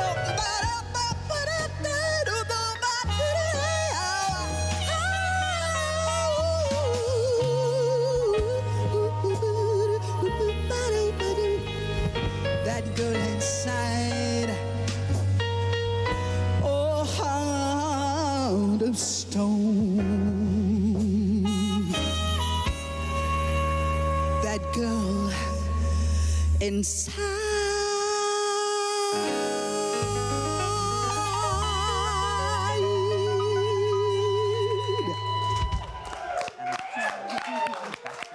Vicky Sampson on your Feel Good Breakfast Show. She is part of the 50th anniversary of and 50th celebration of the Artscape. The tickets are available. They're absolutely free. Make sure you visit artscape.co.za to book your spot, and do go and be part of this incredible celebration. Vicky, that was beautiful. Thank you so much for having me, and God bless you. God bless Mzansi. There we go.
Here's to you, Mzansi. Combine multiple loans into one with one affordable repayment. Get a Nedbank personal loan. Apply at nedbank.co.za/personal loans.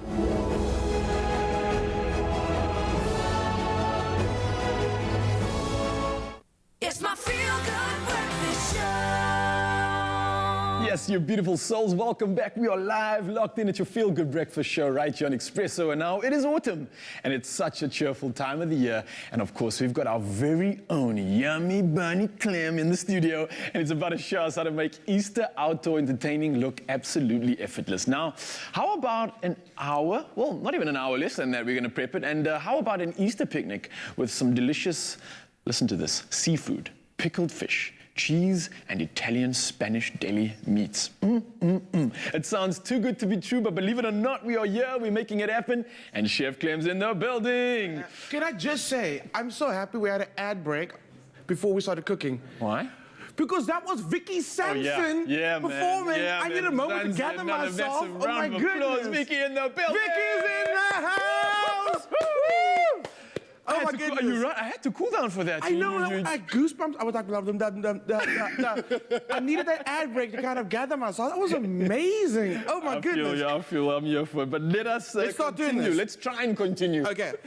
So, seafood is not something people think of when they think picnics. Not at all. But with Woolie's range of seafood, it's so easy. And what better time to embrace seafood over the Easter period? Yeah. So I was like, no, let's do an amazing seafood picnic. And it's so simple. The main thing with any seafood, we know this, sustainability. Yes, please, sustainability. especially right now, man. It's so important. It is, absolutely. So let's build our little seafood platter, okay?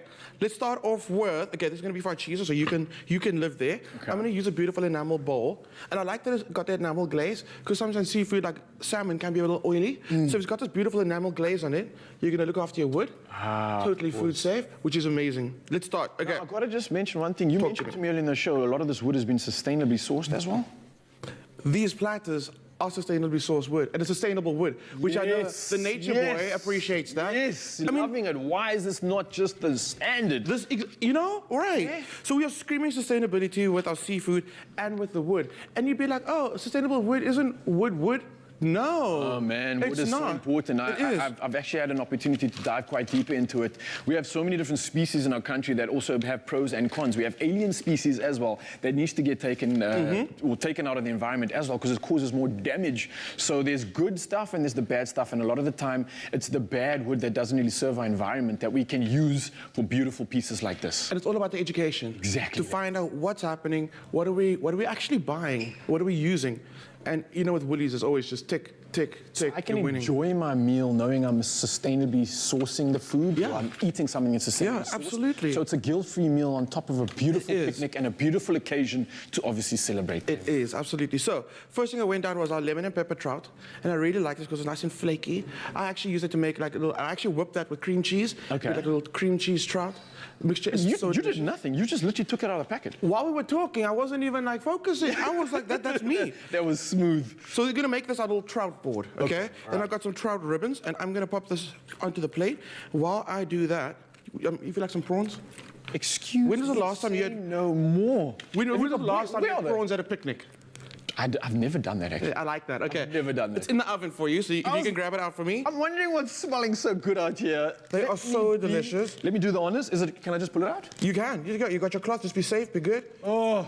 Small that, Mzansi, if you were standing right next to this right now, you would be salivating. It is so good. It's fresh, it's crispy, it's warm. Where am I putting this, Chef? Okay, let's give you... I'm going to come around you and put it over here in case you burn yourself. I'm going to give you this board over here, right in front. Can I bring it closer to you? Yes, please. So what I'm going to also give you is a beautiful caramelized onion dip. It goes so well with the tempura flavors. Okay. That's for you. And then here's your dip. So I'm popping these on this beautiful... You can actually arrange them if you like. If you want to do it beautiful and like inline, little soldiers, you can do that. All right, Nicole Snelling, if you're out there right now, somewhere in the studio, watch this space. So Nicole is our amazing food stylist. She's our food stylist, by the way. So okay, I'm gonna serve your tempura prawns with the caramelized onion and balsamic dip. It is amazing. So I'm gonna just do a little... So can I get decorated? That's you. You can go ahead. You want to do some tongs? You're going to burn, my friend. It is quite Shame. No, I would never do that to you. Okay. There's your little dip. All right. You got some like real. I like the way you're actually thinking about how you're going to lay it out. I like that, right? You know what I learned after spending a lot of time in the kitchen with my mom waiting for all the food she used to prepare for me? Is that you really need to put that loving into it to make it taste that much better. And I realized that loving comes with a lot of thought, a lot of intention, and a lot of magic. And that's what I'm doing right now, putting a lot of thought into this design, because of course it's for our Easter picnic. Clem, come on. I don't want to say now, but there's someone approaching you there's someone that's about to walk into the kitchen.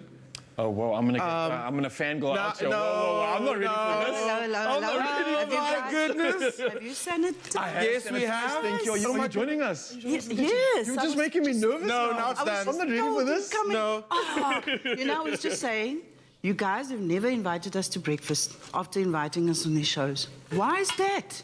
Because Look at this. We had to you couldn't just do any breakfast. We had to wait for a special occasion. And this is amazing. This is an occasion. Easter is the closest thing that could be fitting for someone of your stature. Oh, man, thank you. What do you think about Ryle's prawn? They look tempura? fabulous. Yes, that's exactly what it is. It's like Did you make those? Yes. Of course. Especially for you guys. So I'm busy doing, have you heard of Jenga? It's a game you play, and it's quite fun. So I thought, let's add some of a little bit of entertainment to our food. That looks and see if we amazing. can pull it out. So I think I'm done with that, Clem. Let me head over to the other side because clearly we've got the big guns in the building here, so I don't need to do it anymore. Do you eat prawns? Oh, yes. Would you like to try one now? I'd love to. Okay, so I've got an onion and balsamic dip for you. Okay. You can totally, that's all yours now. Okay? Wow. So you can please try the prawns. Ralph, you're slaving away for I've been 2 slaving hours. away. Careful, it is hot, so be warned that it's fresh out the I'm going oven. to give you a very honest feedback, okay? Wow. I'm nervous, Clem. Are you ready for I'm feedback? so nervous. Okay. Am I ready to go? Let's go. That's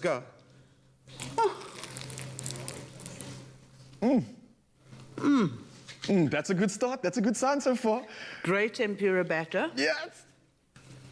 A little heavy, though, for my taste. I'm just joking. Oh my goodness. No, it's delicious, guys. Wow, what a way to end my morning. It's like, well, start my morning. And what an honor to have you in the kitchen. Thank you. Please, let it not be the last time. I hope not. I'll be back as soon as you ask me. Yes, you cook, right? Yeah. I think we should get Vicky into the kitchen for a cook along for a culinary hotline. I think that is an absolutely exceptional. Okay, let us know if you want it to happen. All right, so you know they say that you can't do cheese and seafood together. I've heard that. It's not true. It's not true. So no, I'm serving the Royal Ashton. You know, normally we serve little pickles and little jams with it. There's a pickle in your pickled fish already. That you just pick with the cracker, the piece of cheese, piece of the fish, and the sauce. It's the most amazing cracker you'll ever have. I'm still starstruck. Vicky Sampson is in the kitchen. Vicky Sampson oh my in the goodness. kitchen. She is. I think she's approved of your tempura prawns. Absolutely. I'm hoping she's going to approve of the rest of this because this right now, Clem, is going into the next phase of our picnic extravaganza, and we're about to sort that picnic out with the ambience. So, my man, let me not keep you. You've got to finish this up, but we've got something special running out right now, Mzansi. Check this out. Thank you.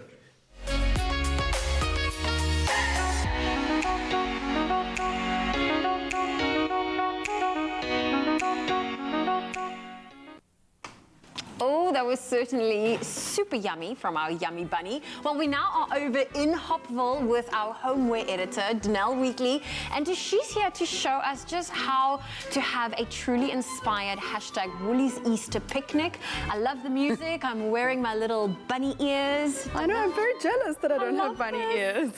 Thank you. Well, you know what? Having picnics are super trendy right now, but what have you seen are the latest trends for Easter? So what I love about the fact that we're going into a cooler season and the weather's still beautiful is that we get to bring a little bit more nature into the Easter picnic.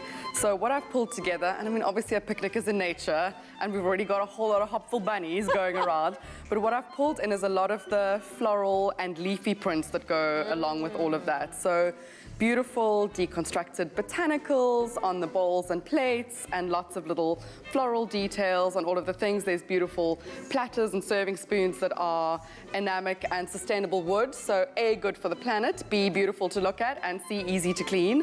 And I love all of those because they're kind of easy to then pack up after a picnic as well. And I mean, with the weather being so unpredictable this time of the year, you can now either have your picnic inside or outside. Well, yes, you can have the lounge picnic like we're having. Exactly. This is a lovely lounge picnic, and I know that these beautiful pieces are from Woolworths. Do you have a favorite? I'm a bit obsessed, and Clem will probably agree with me. Or are we calling him Yummy Bunny? He's Yummy Bunny. Yummy Bunny will agree with me. I love a sustainable wood platter. The trays, the little leather handles, there are a couple of them, they're cheese boards. That's definitely my favorite. I love all of those. They're super useful as well. They're beautiful for a picnic or for a table or for a braai outside. They're great for alfresco dining, and they look great. Oh, love them. Well, listen, something that looked great and sounded amazing when Vicky tasted it in the kitchen. I feel like Chef Clem needs to come and join us and really just bring some of those Yummy Bunny treats that he made. Okay, what do we have there? Oh my God, amazing. Ooh. I mean, I feel like you're not seeing my enamel florals underneath here. Exactly. Can I just jump straight into what you spoke about earlier about sustainability? Yes. Where being a chef, we talk about sustainability all the time, and how nice you can go the full circle. Even what you're serving your food on is sustainable, and that's exactly what Woolies is all about, sustainability. But you think about the food, though. Let's just be. I love how you plated it and how you served it. That looks incredible. It's Ryle's Jenga prawn inspiration. It is the Jenga. I love it. And it's so delicious. And it's also it's finger food, and that's what picnics are about. So we don't need too many little items there to serve your dish. It's super simple. And then with the seafood and trout platter over there, again with one little knife, just to break it off and to get it onto your cracker, that is all that you need. Oh, I love this. And like, I need to ask you, Clem, like Dan's little setup, how does this work for the food that you've prepared? It absolutely does. I kind of like the tone that we're going through with woods and a little bit of natural elements of the floral. It's so beautiful, and I like that you kind of mismatch things. I don't like seeing one bowl exactly the same, all the same cutlery, glasses. I love the fact that you've mixed things, but you've got a theme. I love that. I have to admit, I'm quite guilty of being a matchy-matchy, everything must match and be equal and the same. And I'm trying really hard to get out of it, but I don't have a natural eye for it.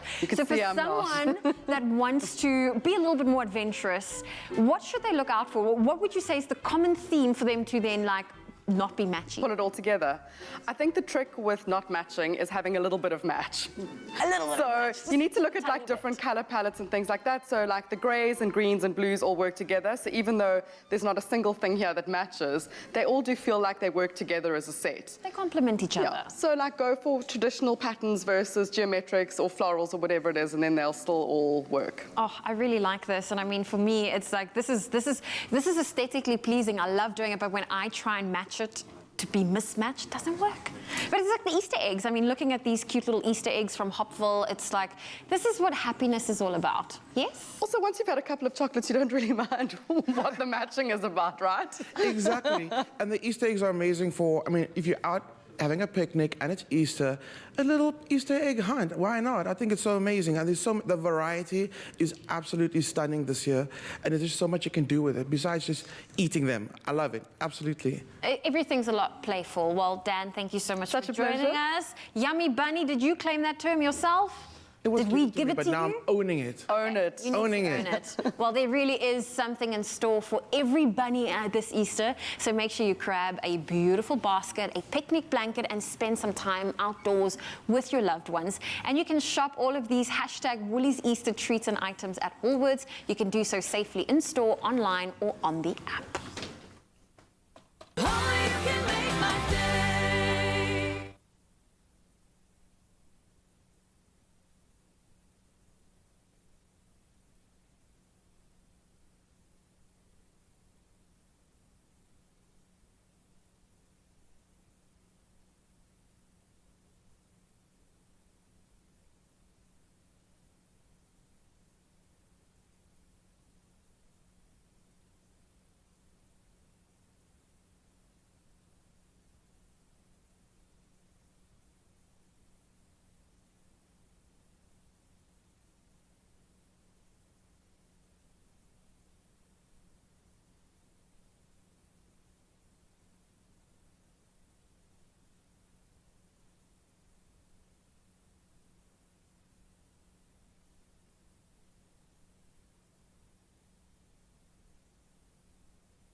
Welcome back. Now, a little bit earlier in the show, we met Kaylin Mawa, who joins us in our Cape Town studio ahead of the ATK Pro Series event. Big business.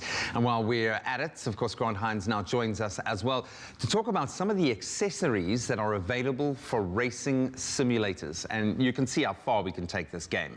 Kaylin, great to have you join us again. Thank you so much. And all the best of luck for a very competitive series. Thank you so much.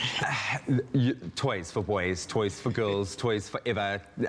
It's incredible how far we can take. You know, when this game. arrived in studio, everybody started to drool. I think everybody, just like all the crew, everybody was trying to get on here. And the big test has been to see who can fit into the bucket seat. That's true. That's very true.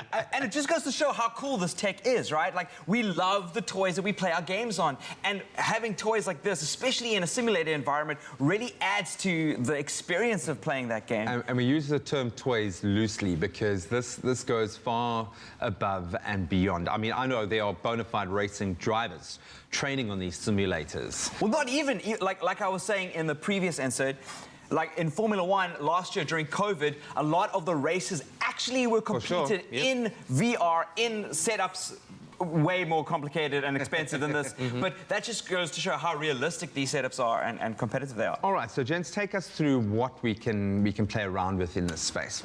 Okay, so the first thing people want is a steering wheel. The steering wheel. That's the first thing. Like I'm sure you get it all the time. Yeah, everybody wants the steering wheel because I think moving from a controller onto a wheel is quite an experience in itself to help with the whole simulation and making it a bit more real life. Is it easier? It takes Is that a loaded question? It takes about a week to get used to, but it makes the driving a lot easier. So I think when you're using your thumbs just to make the car turn or whatever the case may be, it's a lot more difficult to learn that over the period of a week than using the wheel.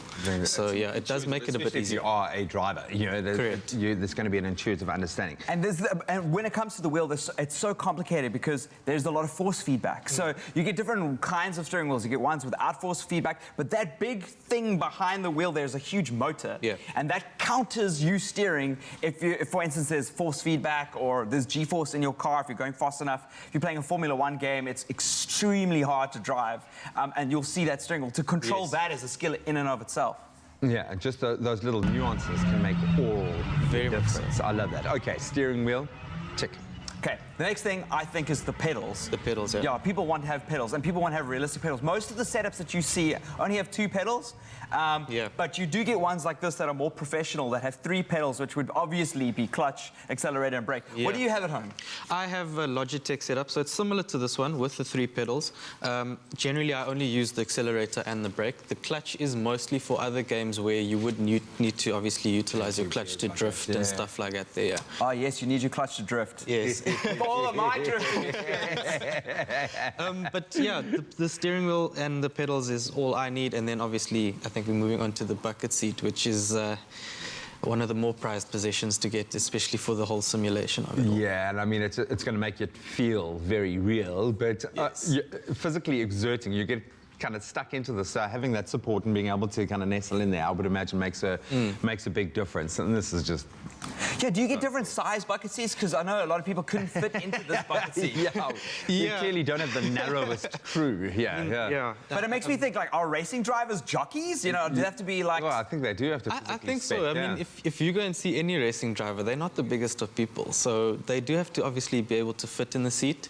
But you do get different kinds, as you asked. And I think mine's a bit more liberal and a bit more comfortable compared to this one, which is actually pro spec, but still just as comfortable. I think it for speaks long to races. the G-force and having a lower center of gravity, and being a lighter driver does help when you're in the car because of the G's that these guys are pulling, especially in a Formula One context.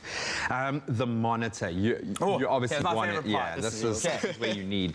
So I'm a real fundy for monitors, and I've got at home I've got a 240 hertz monitor, which is real. I'm really spoiled. But that's pretty high end. Yeah. Most people have 60 hertz monitors, which means that it can only put out 60 frames a second max, which is what most consoles do. The sweet spot is 144 hertz. Yes. And that's like more than double the frame rate. So it just feels more lifelike and You're smooth. in there, and yeah. it's hard for us to explain that to you from TV over here because you're watching this on a 60 hertz monitor. But if you have the opportunity and you are in a mall or you've got a friend with a monitor, ask them to put that setting on so that you can see it for yourself. You can be fully immersed. Absolutely love that. Then the console, because I'm thinking, where is the console? How is the console? So generally with the console, it depends what setup you're running. So you can run the PS4s or the Xboxes, which is the 60 hertz on the screen. Otherwise, I think what Grant has is a nice big PC. Does obviously cost a little bit more, but the feeling that you get from the game and the views that you can get is a lot better. Draw distance. Yeah. And using a PC, can you kind of start building in similar sorts of accessories to ramp up that experience? Yes. Oh, Definitely. yes. Definitely. I think the whole Formula One was all done on PCs. They weren't done on consoles. Okay. Oh, dude, you live a good life, man. You live a privileged life, man. I try to. Just one last question. How much would it cost to piece together like a film rig like this? Okay, what would starting price be? For this one, if you were to buy this one, this is one of the higher end models. I think you're looking at 5 figures easily. But if you had to do a setup of your own at home, I think at most you'll pay is about 15,000 rand, roughly. Yeah, but that's building something it can go up to like quite easily 300,000 rand. Yes. Yeah. It's an investment, so you better be good, and especially if you're taking part in the ATK Pro Series, you better be good, my friends. So sending you all the best of luck. Stick around, we're going to be exploring more of the amazing world of simulation in our tech world today. It's shortly after 8. Let's take a final look at your national headlines. The traditional Prime Minister of the Zulu nation, Prince Mangosuthu Buthelezi, says the successor of the late Zulu king, Goodwill Zwelithini, will be announced after the royal family's 3-month mourning period. Queen Mantfombi Dlamini acts as interim leader in accordance with the wishes of the king. The 72-year-old king passed away earlier this month from COVID-19 related complications. Buthelezi addressed the media outside the royal palace at Nongoma after the king's will was read. He said the family would not name a successor during the mourning period. And staying with local news, a study by the Human Sciences Research Council shows that during the lockdown, South Africans were willing to sacrifice their rights to stop the spread of the coronavirus. The findings, which deals with human rights in the context of COVID-19, were unveiled at a webinar yesterday. The study was conducted in 3 phases from April to May, August to October, and December last year to January this year. The research team says 78% were willing to sacrifice their human rights. And we now move abroad, where a giant container ship, the length of 4 football pitches, has become wedged across Egypt's Suez Canal, blocking one of the world's busiest trade routes. More than 100 vessels are already waiting for rescue boats to free the 400-meter-long ship, the Evergreen, which was knocked off course by strong winds. Egypt has, in the meantime, reopened the canal's other channel to divert some traffic. About 12% of global trade passes through the Suez Canal, which connects the Mediterranean to the Red Sea and provides the shortest sea link between Asia and Europe. And staying with news abroad, a new double mutant variant of the coronavirus has been detected from samples collected in India. Officials are checking if the variant, where 2 mutations come together in the same virus, may be more infectious or less affected by vaccines. India reported more than 47,000 cases and 275 deaths yesterday, the sharpest daily rise this year, but officials say the variants are not linked to the spike in cases. And next, we have a heartwarming story from flood-ridden New South Wales down under. A bride in New South Wales, Australia, was flown to her wedding wearing gumboots after being left stranded last weekend by rising floodwaters near the town of Taree. Kate Fotheringham was spending the night before her big day with her godmother when some 250 millimeters of rain fell overnight. The deluge left the house and property, where she was surrounded by floodwater, so she requested help on social media. Her plea was answered by a local TV station, and she arrived at her wedding north of Sydney in a helicopter organized by the station. Her ordeal made news the world over. Shortly afterwards, however, she revealed she had not left on honeymoon, but instead was assisting with mopping up operations in her gumboots. And yesterday, she let everyone into another secret. She also had the gumboots on under her wedding dress. And added Kate, flashing a brave smile, she says, "In fact, I've been wearing them for about 6 days straight. I could have handled a bit of rain and mud, but a once-in-a-generation flood just wasn't cool." Well, on that note, that's where we leave your morning headlines. Let's take a final look at your sport.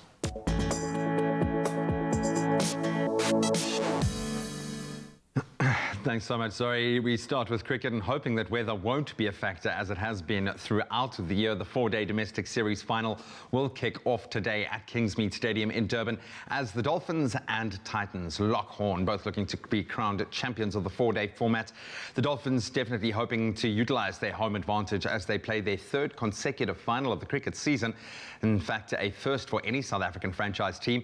The Titans, who have been equally successful throughout formats, will be without their standout opener, Aiden Markram, who has notably averaged 94.5, but he'll be missing out on that final as he prepares with the national side. On the national sporting front, the Proteas ladies in netball are relishing the opportunity to play neighbours Namibia and Uganda in the 2021 Spa Challenge Tri-Nations, which gets underway later today. Head coach of the Proteas, Dorette Badenhorst, says she is happy with the team's preparation and is looking forward to a great series. South Africa's early fixture is up against Namibia, and that's at 10 a.m. And then later will be followed by the opening ceremony as well as a curtain raiser match against Uganda kicking off at 6 p.m. Now on to international football in the international break. Of course, a 1-0 victory was all that was needed for Guinea to qualify for the African Cup of Nations taking place in Cameroon next year. Their only goal being scored by substitute Seduba Suma, while Burkina Faso, they forced a 0-0 draw against Uganda, bagging their place in the competition for now a 6th time in 7 attempts. Bafana Bafana will be taking on a formidable Ghanaian side this evening, and head coach Malefi Nseki has emphasized the importance of a win for South Africa, with 3 points remaining vital in their quest for qualification. Kickoff for that one commences at 6 this evening at the F&B Stadium. Then staying with our international football, in other footballing news, Portugal sealed a 1-0 victory over Azerbaijan as Belgium won convincingly 3-1 against a young Welsh outfit. Goals by De Bruyne, Thorgan Hazard and Lukaku all enjoying good form in their domestic leagues. And elsewhere, France were held to a 1-1 draw against Ukraine, and Turkey looked very impressive, cruising past the Netherlands thanks to a hat-trick from Burak Yilmaz, and that saw the hosts walk away with a 4-2 victory. That's a wrap of your sport for this Thursday morning. Let's go one last look at the weather and some of your beautiful sunrise pictures.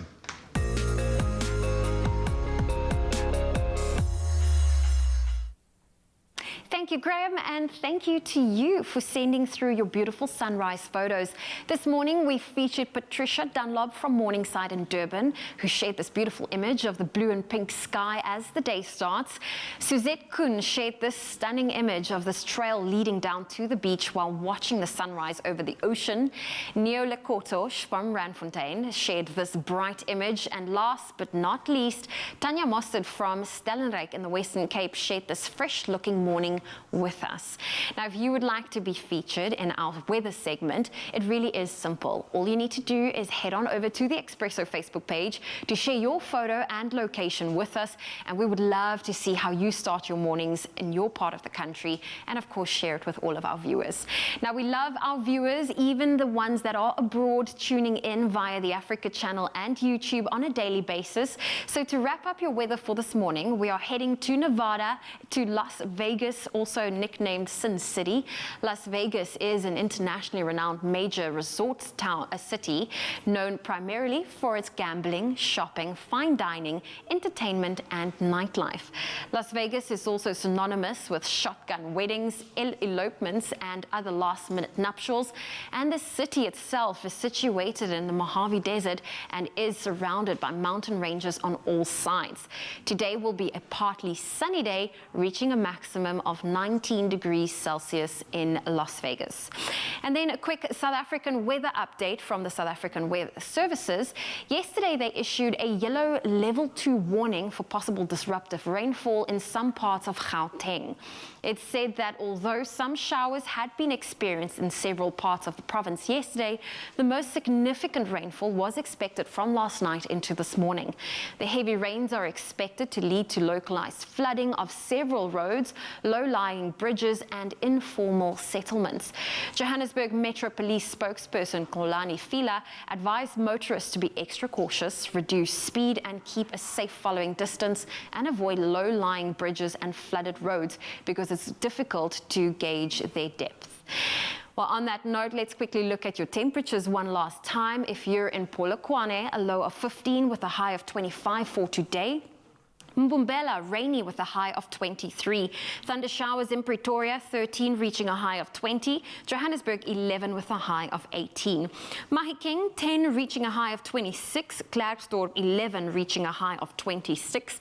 Partly cloudy in Kimberley today with a high of 21. Bloemfontein, 8, reaching a high of 19. It's rainy in Richards Bay today, 18, with a high of 25. Pietermaritzburg, 14, reaching a high of 18. Thunder showers in Durban with a high of 22. Rain in Mthatha with a high of 19 for today. East London 18, 23. Cradock 13 with a high of 21. Partly cloudy in Gqeberha today with a high of 24. Sunny in George 16 with a high of 24. If you're in Cape Town today, partly cloudy conditions with a high of 28. Worcester 15 with a high of 33 for today. It's sunny in Sutherland, a low of 10 with a high of 24. And Uppington, your low is 16 and your high 28 degrees Celsius. Well, that's a wrap on your weather, your news and your traffic, in fact, your sport. And if you do have a beautiful sunrise photo that you'd love to share with us, please do so on the Expresso Facebook page. Oh, thank you so much, Zoe. Now, our second musical act this morning is an absolutely exceptional woman whose love for performing started more than 40 years ago. Now, singer Madiga Anders could not stop singing as a child, and today she has evolved into one of the most loved Cape Town-based artists. Now, this morning, she's going to be taking on the Elton John and George Michael classic, Don't Let the Sun Go Down on Me. Take it away.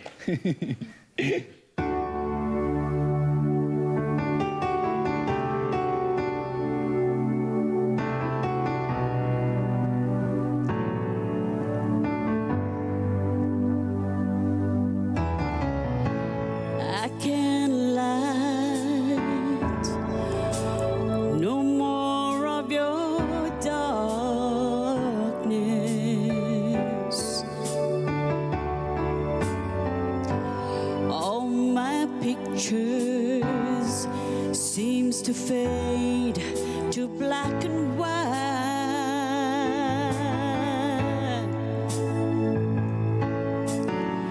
I'm growing tired, time stands still before me.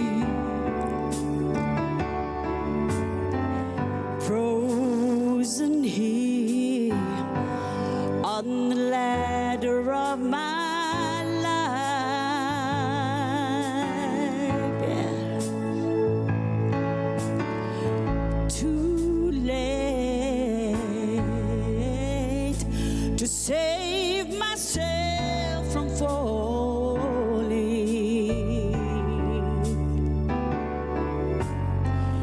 I took a chance and changed your way of life,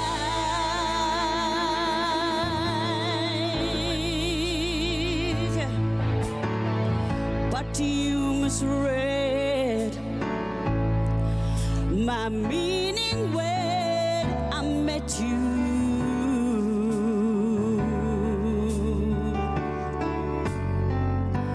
Close the door and left me blinded by the light. Don't let the sun go down on me. Although I search myself, there's always someone else. see. I just allow a fragment of your life to wander free.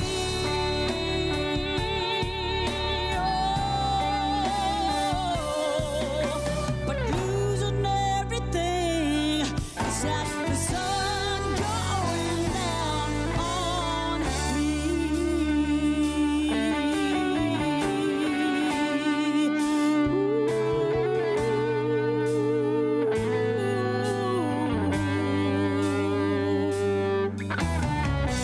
I can't find all the right romantic lines.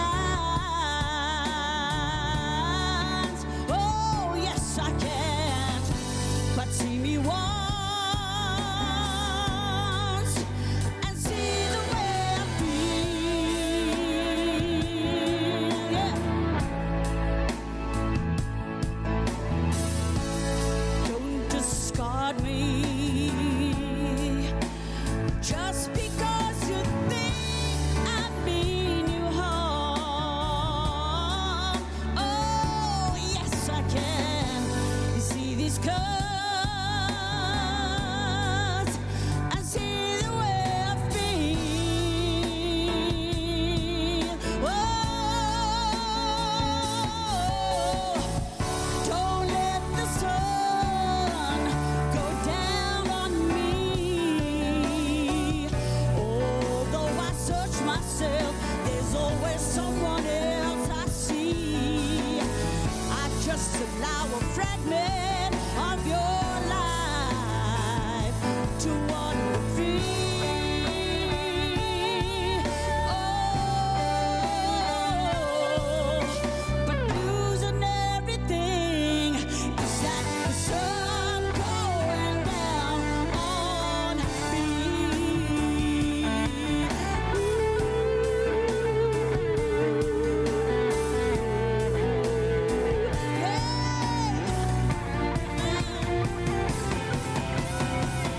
Don't let the sun go down on me. Although I search myself, there's always someone else I see. I just allow a fragment of your life to wander free. Oh, but losing everything is like the sun going down on me.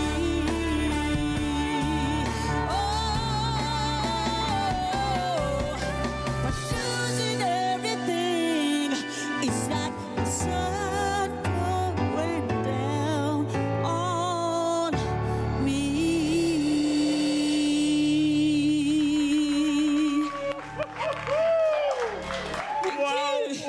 Wow, Marika Enders, I've got shivers. It was absolutely incredible. Between you and me, George, Michael, Elton John, I think you did it best. And I think the sun definitely didn't go down on you. You caused it to rise this morning here, right here. Thank you so much. An Thank absolute you. pleasure. And we've got so much more magic coming at you. Lukman Adams is performing later, and we're catching up with the superstar from Raised by Wolves, Abu Bakar. You not want to miss this one.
Time to cross the final frontier. Now, a satellite that utilizes a magnet to capture space junk has recently been launched by a Japanese orbital cleanup company called Astroscale. And joining us to tell us a bit more about their cleanup efforts happening in space and how bad the problem actually is our science engagement astronomer from the observatory and our good friend, Dr. Daniel Kahnemer. Dan, always great to connect with you.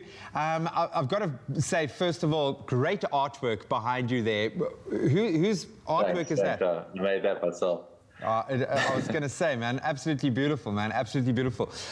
We're talking about something that we've touched on a number of times in our discussions because it actually makes me quite nervous. And I would imagine it's got to make a lot of spacefaring folk really nervous. Space junk or debris that seems to be amassing at quite a rate now. What are we actually talking about exactly when we talk about space junk? Yeah, sadly, it seems to be quite a human thing, littering. But in terms of space, so there is the sort of orbital, low Earth orbit around us, where all the satellites reside. And there are more and more satellites going up each day. I mean, just this week, I think about 200 satellites went up. SpaceX will be launching another 60 Starlink satellites in a couple of hours. There's a lot of stuff going up constantly. Now, all of the new satellites, they sort of try to make sure that they'll come back down afterwards. A lot of the oldest satellites are now classified as space debris or space junk. They're no longer powered. They're just sort of dead satellites flying around. And then there are some which have had collisions in the past. And then that is literally little pieces of metal, shards of metal flying around at 12,000 kilometers an hour or more. That sounds very problematic. And I'm just imagining now as we're starting to push the bounds and actually travel out further and further. I mean, there's talk of us wanting to get back onto the moon and obviously all of these planned trips to Mars in the relatively near future. What problems can arise from this space junk, this debris? Other than the obvious one of if you are in a spacecraft or on the International Space Station, for example, and one of these objects collides with you, at that speed, it's obviously catastrophic. So there's no sort of chance of survival, or the explosion, if it hits another satellite, is massive. But the bigger concern is that because on Earth, if you have an explosion, everything kind of falls to the ground and settles down. In space, that doesn't happen. So all the debris forms a cloud, and then that cloud orbits the Earth. So that grows increasingly larger, and it's taking up an area of space where other satellites are trying to orbit. So in the worst case scenario, you set off this chain reaction where the collision sets off more collisions, which sets off more collisions, and soon you've got an area with this massive debris cloud, which is actually sweeping most of the orbit and wiping out the satellites. That's the worst case scenario, but we're not far off it. I mean, something like that could happen any day now.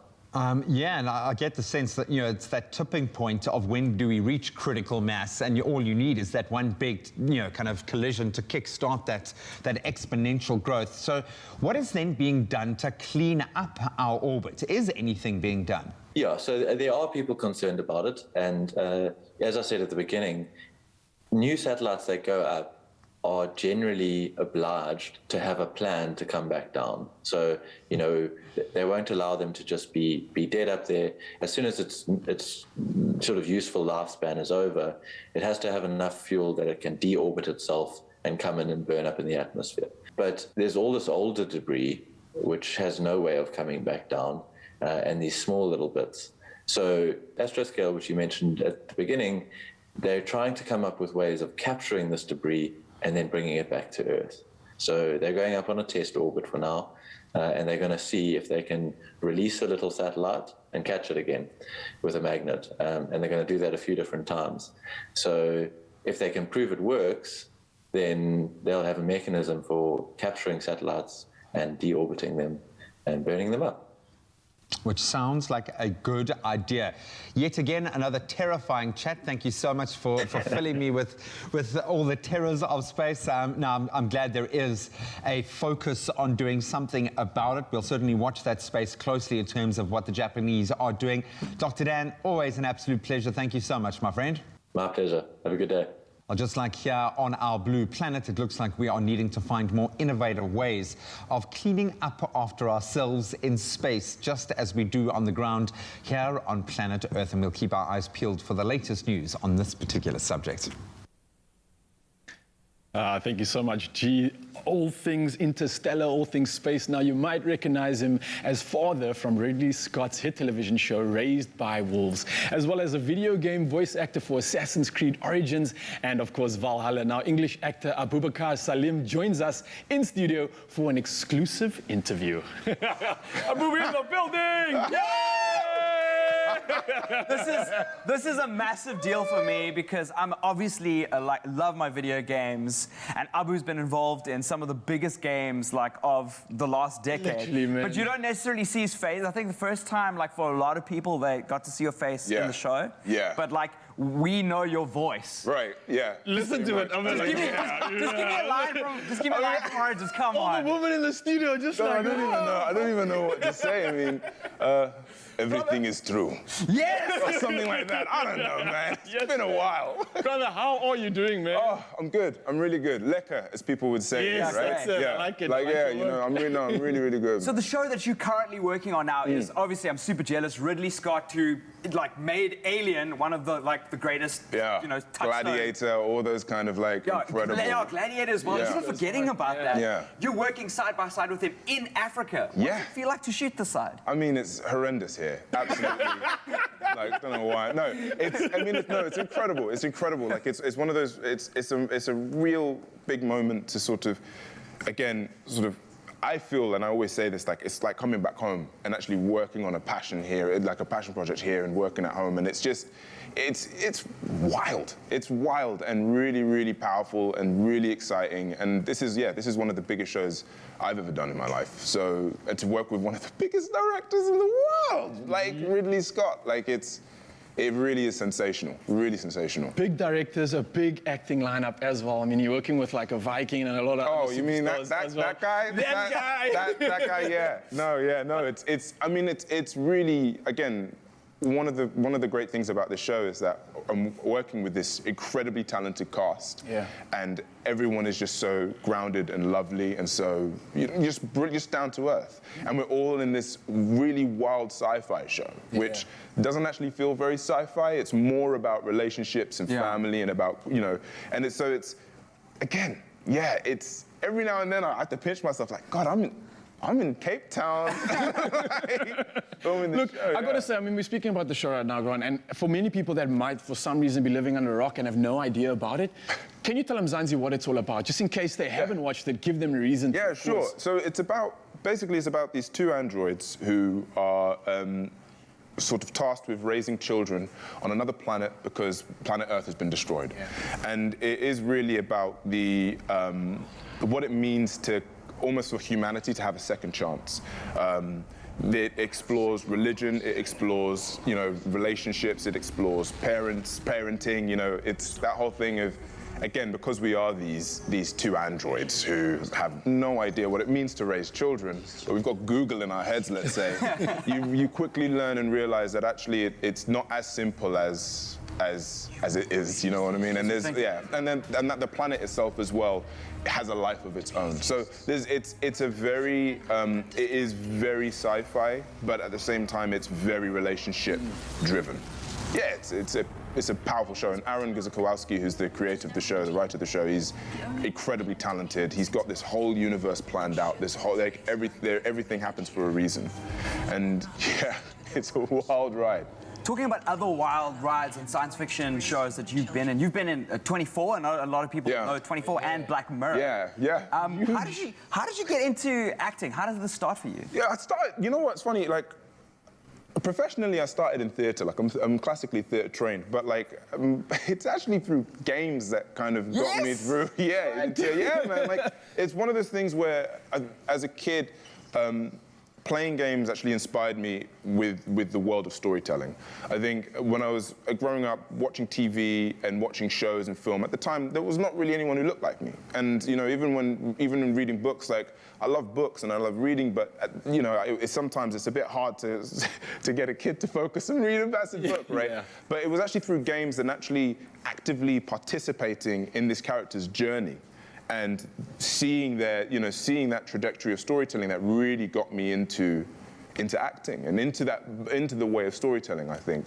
And yeah, and it's funny because again, it kind of went full circle, right? I started with games, then I went into theater, then I did training at drama school, then I got an agent, started doing film and TV and all that jazz, and now I'm doing games, and now I've got a game studio, and it's like, you know what I mean? Man. It's weird. It's really, really, yeah. You just remind me about how many times. The amount of times my mom and dad would be like, you know, you should be, if you focus on your studies as much as you played your games, it's like you'd be someone. I'm like, right, well, look at me now. Yeah. Like, you know what? Well, look, guys, sorry, Mom. Sorry. I could sit here and chat on the couch for days. You obviously are going to be back kicking into a bit more about all the magic that's going on with you. Yeah. So for you, Mzansi, of course, the amazingly talented Abubakar Salim isn't going anywhere. We're going to stick around, so stay with us, and we're going to be continuing the conversation in a bit.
It's my feel-good breakfast show.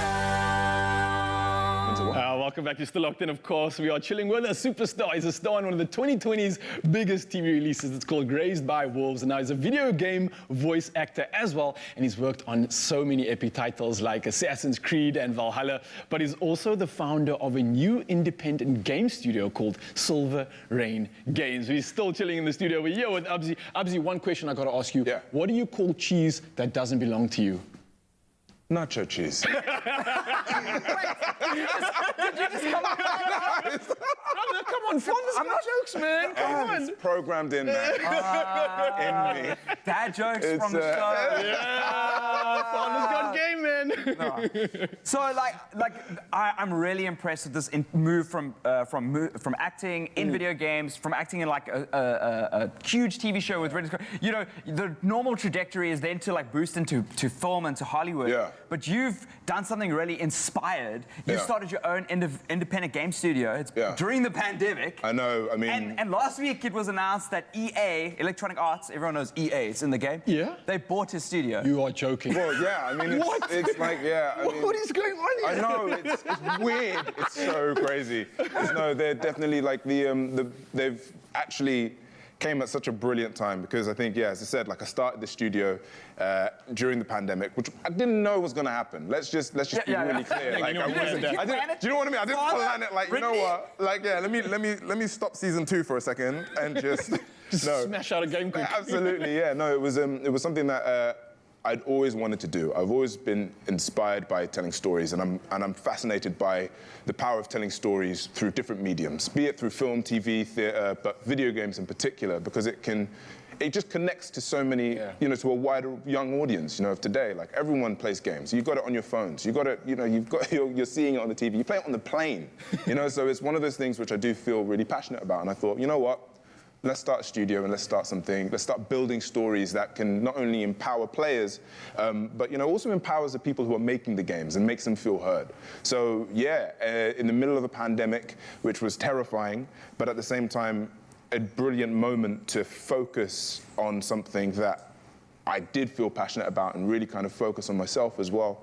Built it with a brilliant team of people remotely. We're all working from around the world. We've got people in Taiwan, people actually here now in South Africa working on it. We've got people in even in Kenya. We've got people in America, Canada, like everywhere around the world working on this game. And this is huge. So I'm like sitting next to you now. I can feel the storyteller within you. It's coming out. It's coming alive. There's obviously so much more that's still coming. But when it comes to the studio specifically, what sort of games are you actually working on? What are you doing? Yeah, I mean, we're working on one particular game which is quite close to heart. I can't say too much, otherwise I do feel that they will come over the ocean and come at me.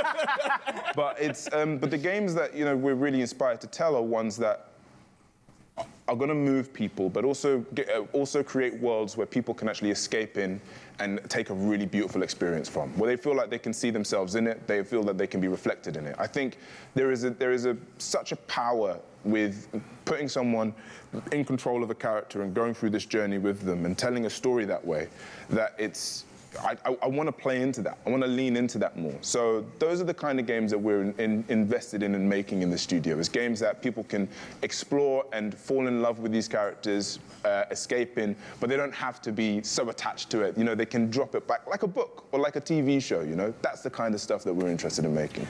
Well, having done all this during the pandemic, like, was that moment for you? Because it was a brave moment. Like, did it ignite something in you? Did it like spark this off? Were you more motivated or were you a little bit like demotivated? No, it was, I think, it's both. Like, I'll be honest, like, it's both. There was moments of fear and thinking, this is insane. Like, I should just be happy with my, like, Ridley Scott job and, like, you know, like, buy a house or, like, you know what I mean? Like, exactly. But then at the same time, it was really, really motivating because I'm seeing this world that I've kind of conjured as a kid come to life, and the people who are, you know, helping make that are making it come to life. And it's so funny having some of the cast members now, because we work with a lot of like younger cast members. When they play the game and seeing their reactions and seeing how it moves them, and it's a build, right? It's not even finished, and it's just so moving. So it's this balance between, like, you know, it's a hard slog to begin with, and honestly, I wake up sometimes and I'm thinking, what am I doing with my time? But then you see the result of it, and it's so inspiring, so moving. Man. So Silverhand Games. Silverhand, yeah. Is the studio's name. When can we expect to see something from the studio? Oh, I can't say dates. You know what? This is the thing, right? I can't say dates because, you know, just came here to tease us. I know, literally, that's all I'm doing, man. Just keep your eyes and ears peeled. All I'm doing, that's it. I mean, like, look, we are working hard at this, and we are aiming to sort of deliver some form of news or anything soon. So hopefully that will happen. Oh, well, there you have it, Mzansi, man. It's an absolute pleasure having the studio, Abzi, man. You've inspired me. I mean, being a starting actor in the game and seeing what you've done with your craft, it's absolutely inspiring. And I think everybody that's watching it as well has just been excited enough to get into acting, get into their passions, of course, and get into storytelling. Yeah, just throw yourselves into whatever you feel passionate about. Like, really, that's it, man. Ladies and gentlemen, Abzi, the man himself. We'll see so much more of him soon. But let's stick around for some more magic coming on the show, man. Thank you so much. Thank you. Thank you. Yeah, inspiring stuff indeed. And while we're on that train of thought of creating, inspiring you in a simulated world, of course, we put it to you guys on social media this morning. What 3 things would you create in your own simulated world? And this is what you had to say. Marsha Chesney Botma saying, having humans fly so that we don't need to use transportation. I love that. Use brainwaves as a form of communication to people. Love that. Have every area safe enough, COVID-19 free. Thanks for adding that. So that you can move into any house without fear of crime in that area. I love it. Then Adrian Roland Botma weighing in as well, a family affair. Love that. And their beautiful little marriage pictures. Too sweet. Keep it simple. A world where there's no COVID-19. Can we get back to normal, please? Oh, man, I think a lot of people echoing that. Then Jordan Tui saying gravity switches in certain areas so humans can fly when they want to. Love that. Highly oxygenated ocean. The water so that humans can swim in it. I love that. Microcosms that feed on plastic waste so that we don't have to dump it. Oh man, what a perfect world we find in your imaginations. Thank you so much. Some amazing suggestions. Keep that train of thought going, because we see it happening daily, that kind of thought, that kind of science fiction does become reality. Thanks for some amazing suggestions, guys. Well done. Europe's leader in DIY retail, Leroy Merlin, open their latest store in Fourways, Johannesburg on the 26th of March.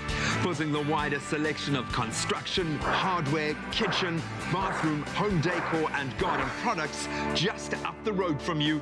Joburg's 4th Leroy Merlin store opens on the corner of Fourways Boulevard and Rue Street, right opposite Fourways Mall, Friday the 26th of March.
It's my feel-good breakfast show. So, we've had classic fashion from Timby, classic cars, thanks Chad, and we've seen classic hairstyles. And you, Michael? Classic. A classic range from Clover. Timeless taste. Made with love by Clover. Oh, well, we are back in the kitchen. Madiga Anders joining me in studio, and we're about to have some fun, because if you're looking for a snack for those in-between moments working from home, maybe a lunchbox treat, or even if you just want to, spread the love and whip something delicious and yummy up for the family for breakfast, our Mama Bake oat and jam bars are just the treat. Plus, they are super duper easy to prepare ahead of the Easter celebrations. Madiga, I feel like you are an expert in the kitchen compared to me. I try, but they look delicious. They do look delicious. Yeah. And we're about to just show you at home just how quick and easy it is to make. And of course, our Clover Mama Bake, it's a 70% fat spread margarine. It's a great source of vitamin A and vitamin D. So I'm going to start off with the recipe. This is going to be a collaborative effort between the two of us. So I'm going to cut the butter. Yes, please. And I'm going to start with our dry ingredients. We've got our flour. I'm going to add our oats, as well as our sugar and a pinch of salt. What? Now, this is the part where I was told my hands are going to get dirty. There we go. I added 2 pinches of salt. And now I need to literally just Wrap the Oh, butter in. Sorry, you're waiting for the butter.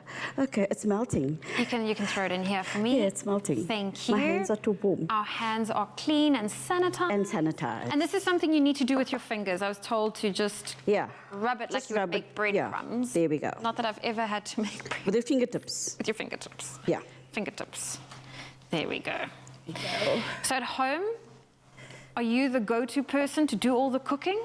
Yes, kind of, yes. But I love it. I love it. I love cooking. I love baking.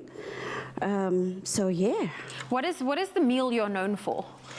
Acne. Acne, really? Yes. Oh, wow. Okay, I have a confession to make. I feel like the only time I eat acne is when we're on the show. Really? It's not something I grew up with. Oh. Yes. No. You must come to my house. I'll definitely say yes to that. There we go. And we can have some nice acne. And yes. Amazing. Okay, I'm feeling like I'm very slow with this. There we go. Okay, you need to just... Oh, you know what? I loved your performance earlier, and I really... You did? Yes, I did. I mean, do you sing for the kids? Do you keep it for yourself? Well, they all can sing, so... But do you ever sing for them? I sing for my grandchildren. Aww. Because they appreciate it. Not that my children don't. They do, but... I just feel like, it's the younger generation, and I should give them that space, just to pursue their careers. So, yeah. There we go. Okay. I love that. I really love that. I mean, you're an incredible mom, an incredible gran, and it's so beautiful. I mean, I wish I'm that person in the family where they always just said, Zoe, you mustn't sing, you must just smile. Like, that's where the music notes missed me. By the way, you do. Thank you. Okay, so I'm getting really dirty here. I'm getting stuck into our mixture. So what you can do is you can do that. Is that also a great... Yes, that's an easier way to do that. This is something that's going to be messy, right? There's no way of being neat around this recipe. Yeah, the there we bowl's go. Okay. Oh, jeez, yeah, the bowl is small, but there we go. Okay, that's much better. Yeah.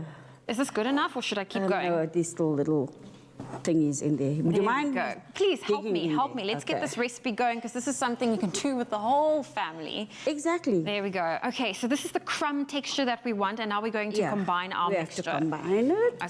Okay. There we go. So do you want to... I'm going to add our egg first egg, and then the vanilla essence. There we go. Just going to add that in for us, as well as a little bit of vanilla essence. Yep. And we can just use this little spatula and really just bind it all together. Yep. There we go. Is that enough moisture for us? Yeah, you could actually use your hands as well. Okay, let's just Because get it most makes it of a the lot egg easier. mushed. There we go. Yeah. This is a recipe to use your hands for. There we go. That's the doughy texture that we're looking for our bars. There we go. Is just breakfast press it down into the pan. See, I'm getting all the good tips here. Thank you. There we go. Okay. Let me just wash my hands. Go for it. So I'm still pressing here. We're going to split this mixture into half.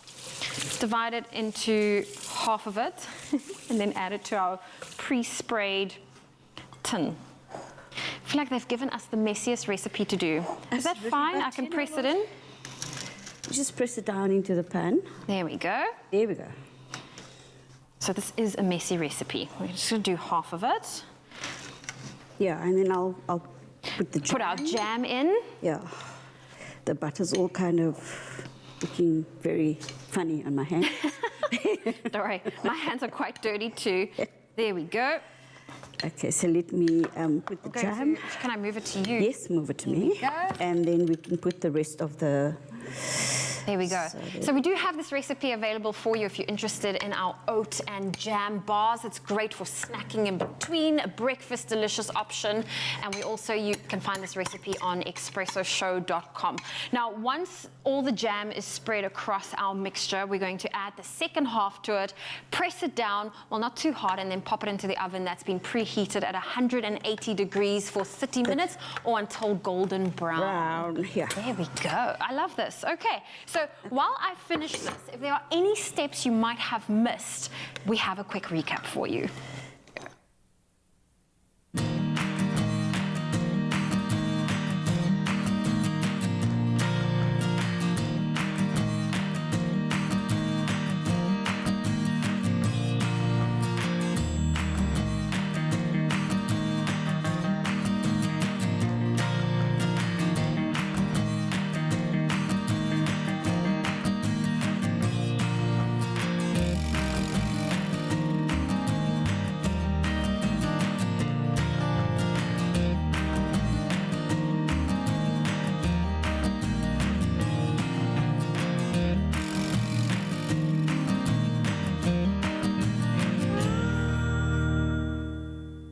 made with love by Clover.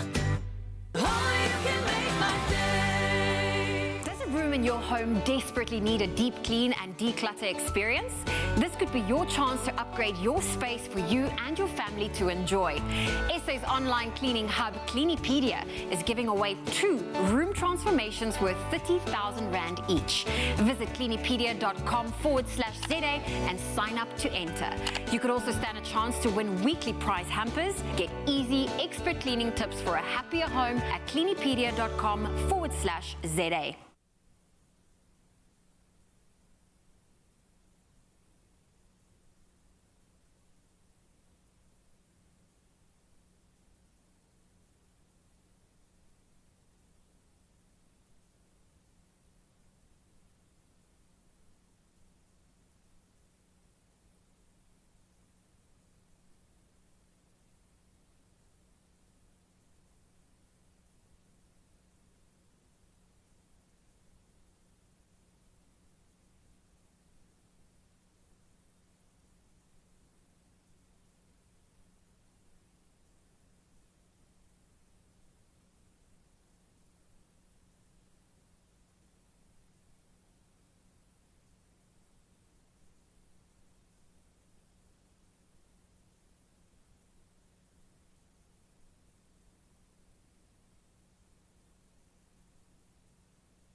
It's my feel-good breakfast show.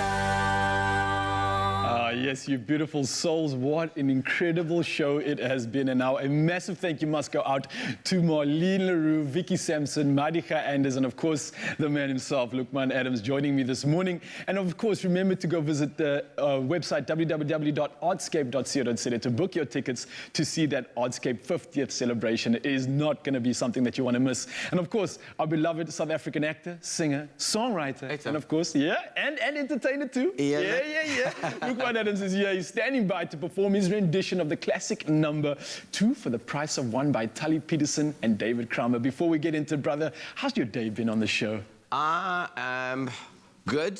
I'm alive. I'm awake at this time of the morning. And just the energy. Everyone is awake and alive. I had coffee, I had sisters, a beautiful... I've had some samosas at the back there. Prawns, so I'm excited. Now you sorted, so you got no excuse to bring the magic right now. Let's do this. Without further ado, Mzansi, let the magic begin. Lukman, take it away.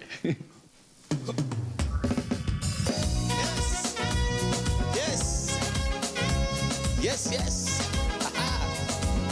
Kegi, he's your apple, Ava Tamati, mommy girl. He's your lucky bucky, baby Takaki, banana plastic saki. Sigate, away. They seen my opa was a hooker.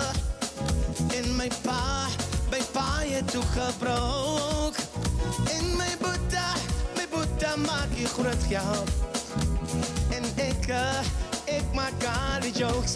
En ik schreef Grenadella van Mandela. Espasella, kom eens maak een plan. Vroegspas Becky, voor een Becky. Ik zie gekkie, 2 for the price of 1. En nou ik sta nu op die corner. Van zogens vroeg tot laat. En mijn lippen is vol blusses. Van al die schreeuw en praat. En ik schreeuw Grenadella van Mandela. Espasella, kom eens maak een plan. Voetspas Becky, voor een Becky. Ik zie gekkie, 2 for the price of 1.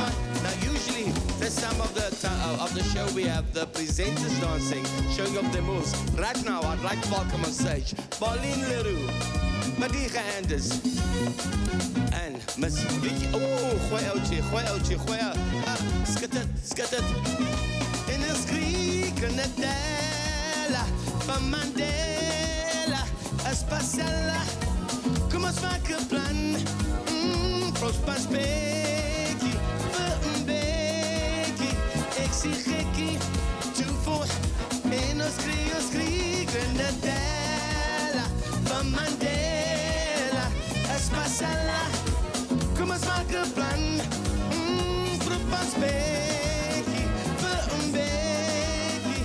Ek sien gekkie, toe voor de prijs wat. Lekker dans julle, skit het, gooi het, ruk het.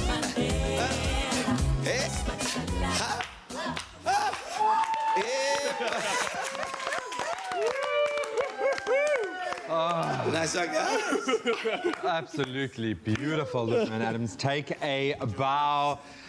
In the presence of royalty today. Legendary. Absolutely loved today. Look at that love. That is beautiful, man.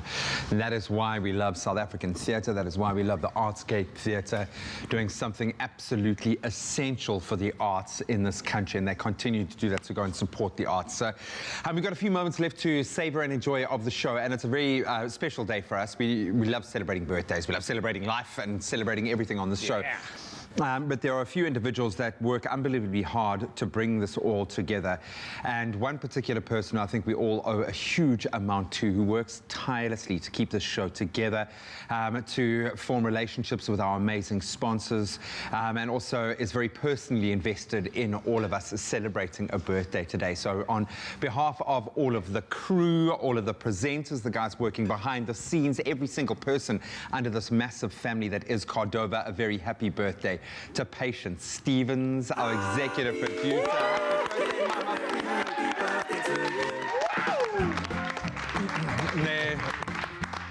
There is a reason why we call her Mama P, and she really does. She is a matriarch that really gives everything for the show to keep us on air, to keep pushing forward, to keep breaking new ground in South African television. She is a legend in her own right, and it's a privilege to work under her. So we love you, Mama P. Happy birthday. Happy birthday, Mama P. What an incredible day, what an incredible show. Mama P, happy birthday. And of course, do support the Artscape. You can get your tickets. They're absolutely free at www.artscape.co.za. I don't know why I'm feeling all emotional right now. I'm feeling so emotional with having this group of you. Please, can you take one last bow for us? You're amazing human beings. Such a privilege and a pleasure having you perform for us, having our own private concert. But what they need is fans in the seats. They need full auditoriums. That is what the arts needs right now. Go and support the creative arts, and really, really appreciate this gem that we have here in South Africa. Also, a big shout out to Kaylin, to Grant, to Abu for showing a completely different side of the creative arts today. All the best of luck, my brother, in the Pro Series. A big thank you to ATK. If you want to get into one of these race simulators, you can find them at ATK Arena. I want to try it out. Oh, it's awesome, man. It's awesome. And you're narrow enough to fit in there. So I think that's the real test. But awesome to see how far you can take the world of gaming, the simulation gamers, just on a different level. But we love you guys. It might have felt like a Friday today, but it ain't, man. We're back again to do it all over. Thank you again to the crew from Artscape. We love you so, so much. We'll see you guys bright and early tomorrow morning. Mwah, mwah, mwah, mwah, mwah, mwah, mwah, mwah, mwah. Adios.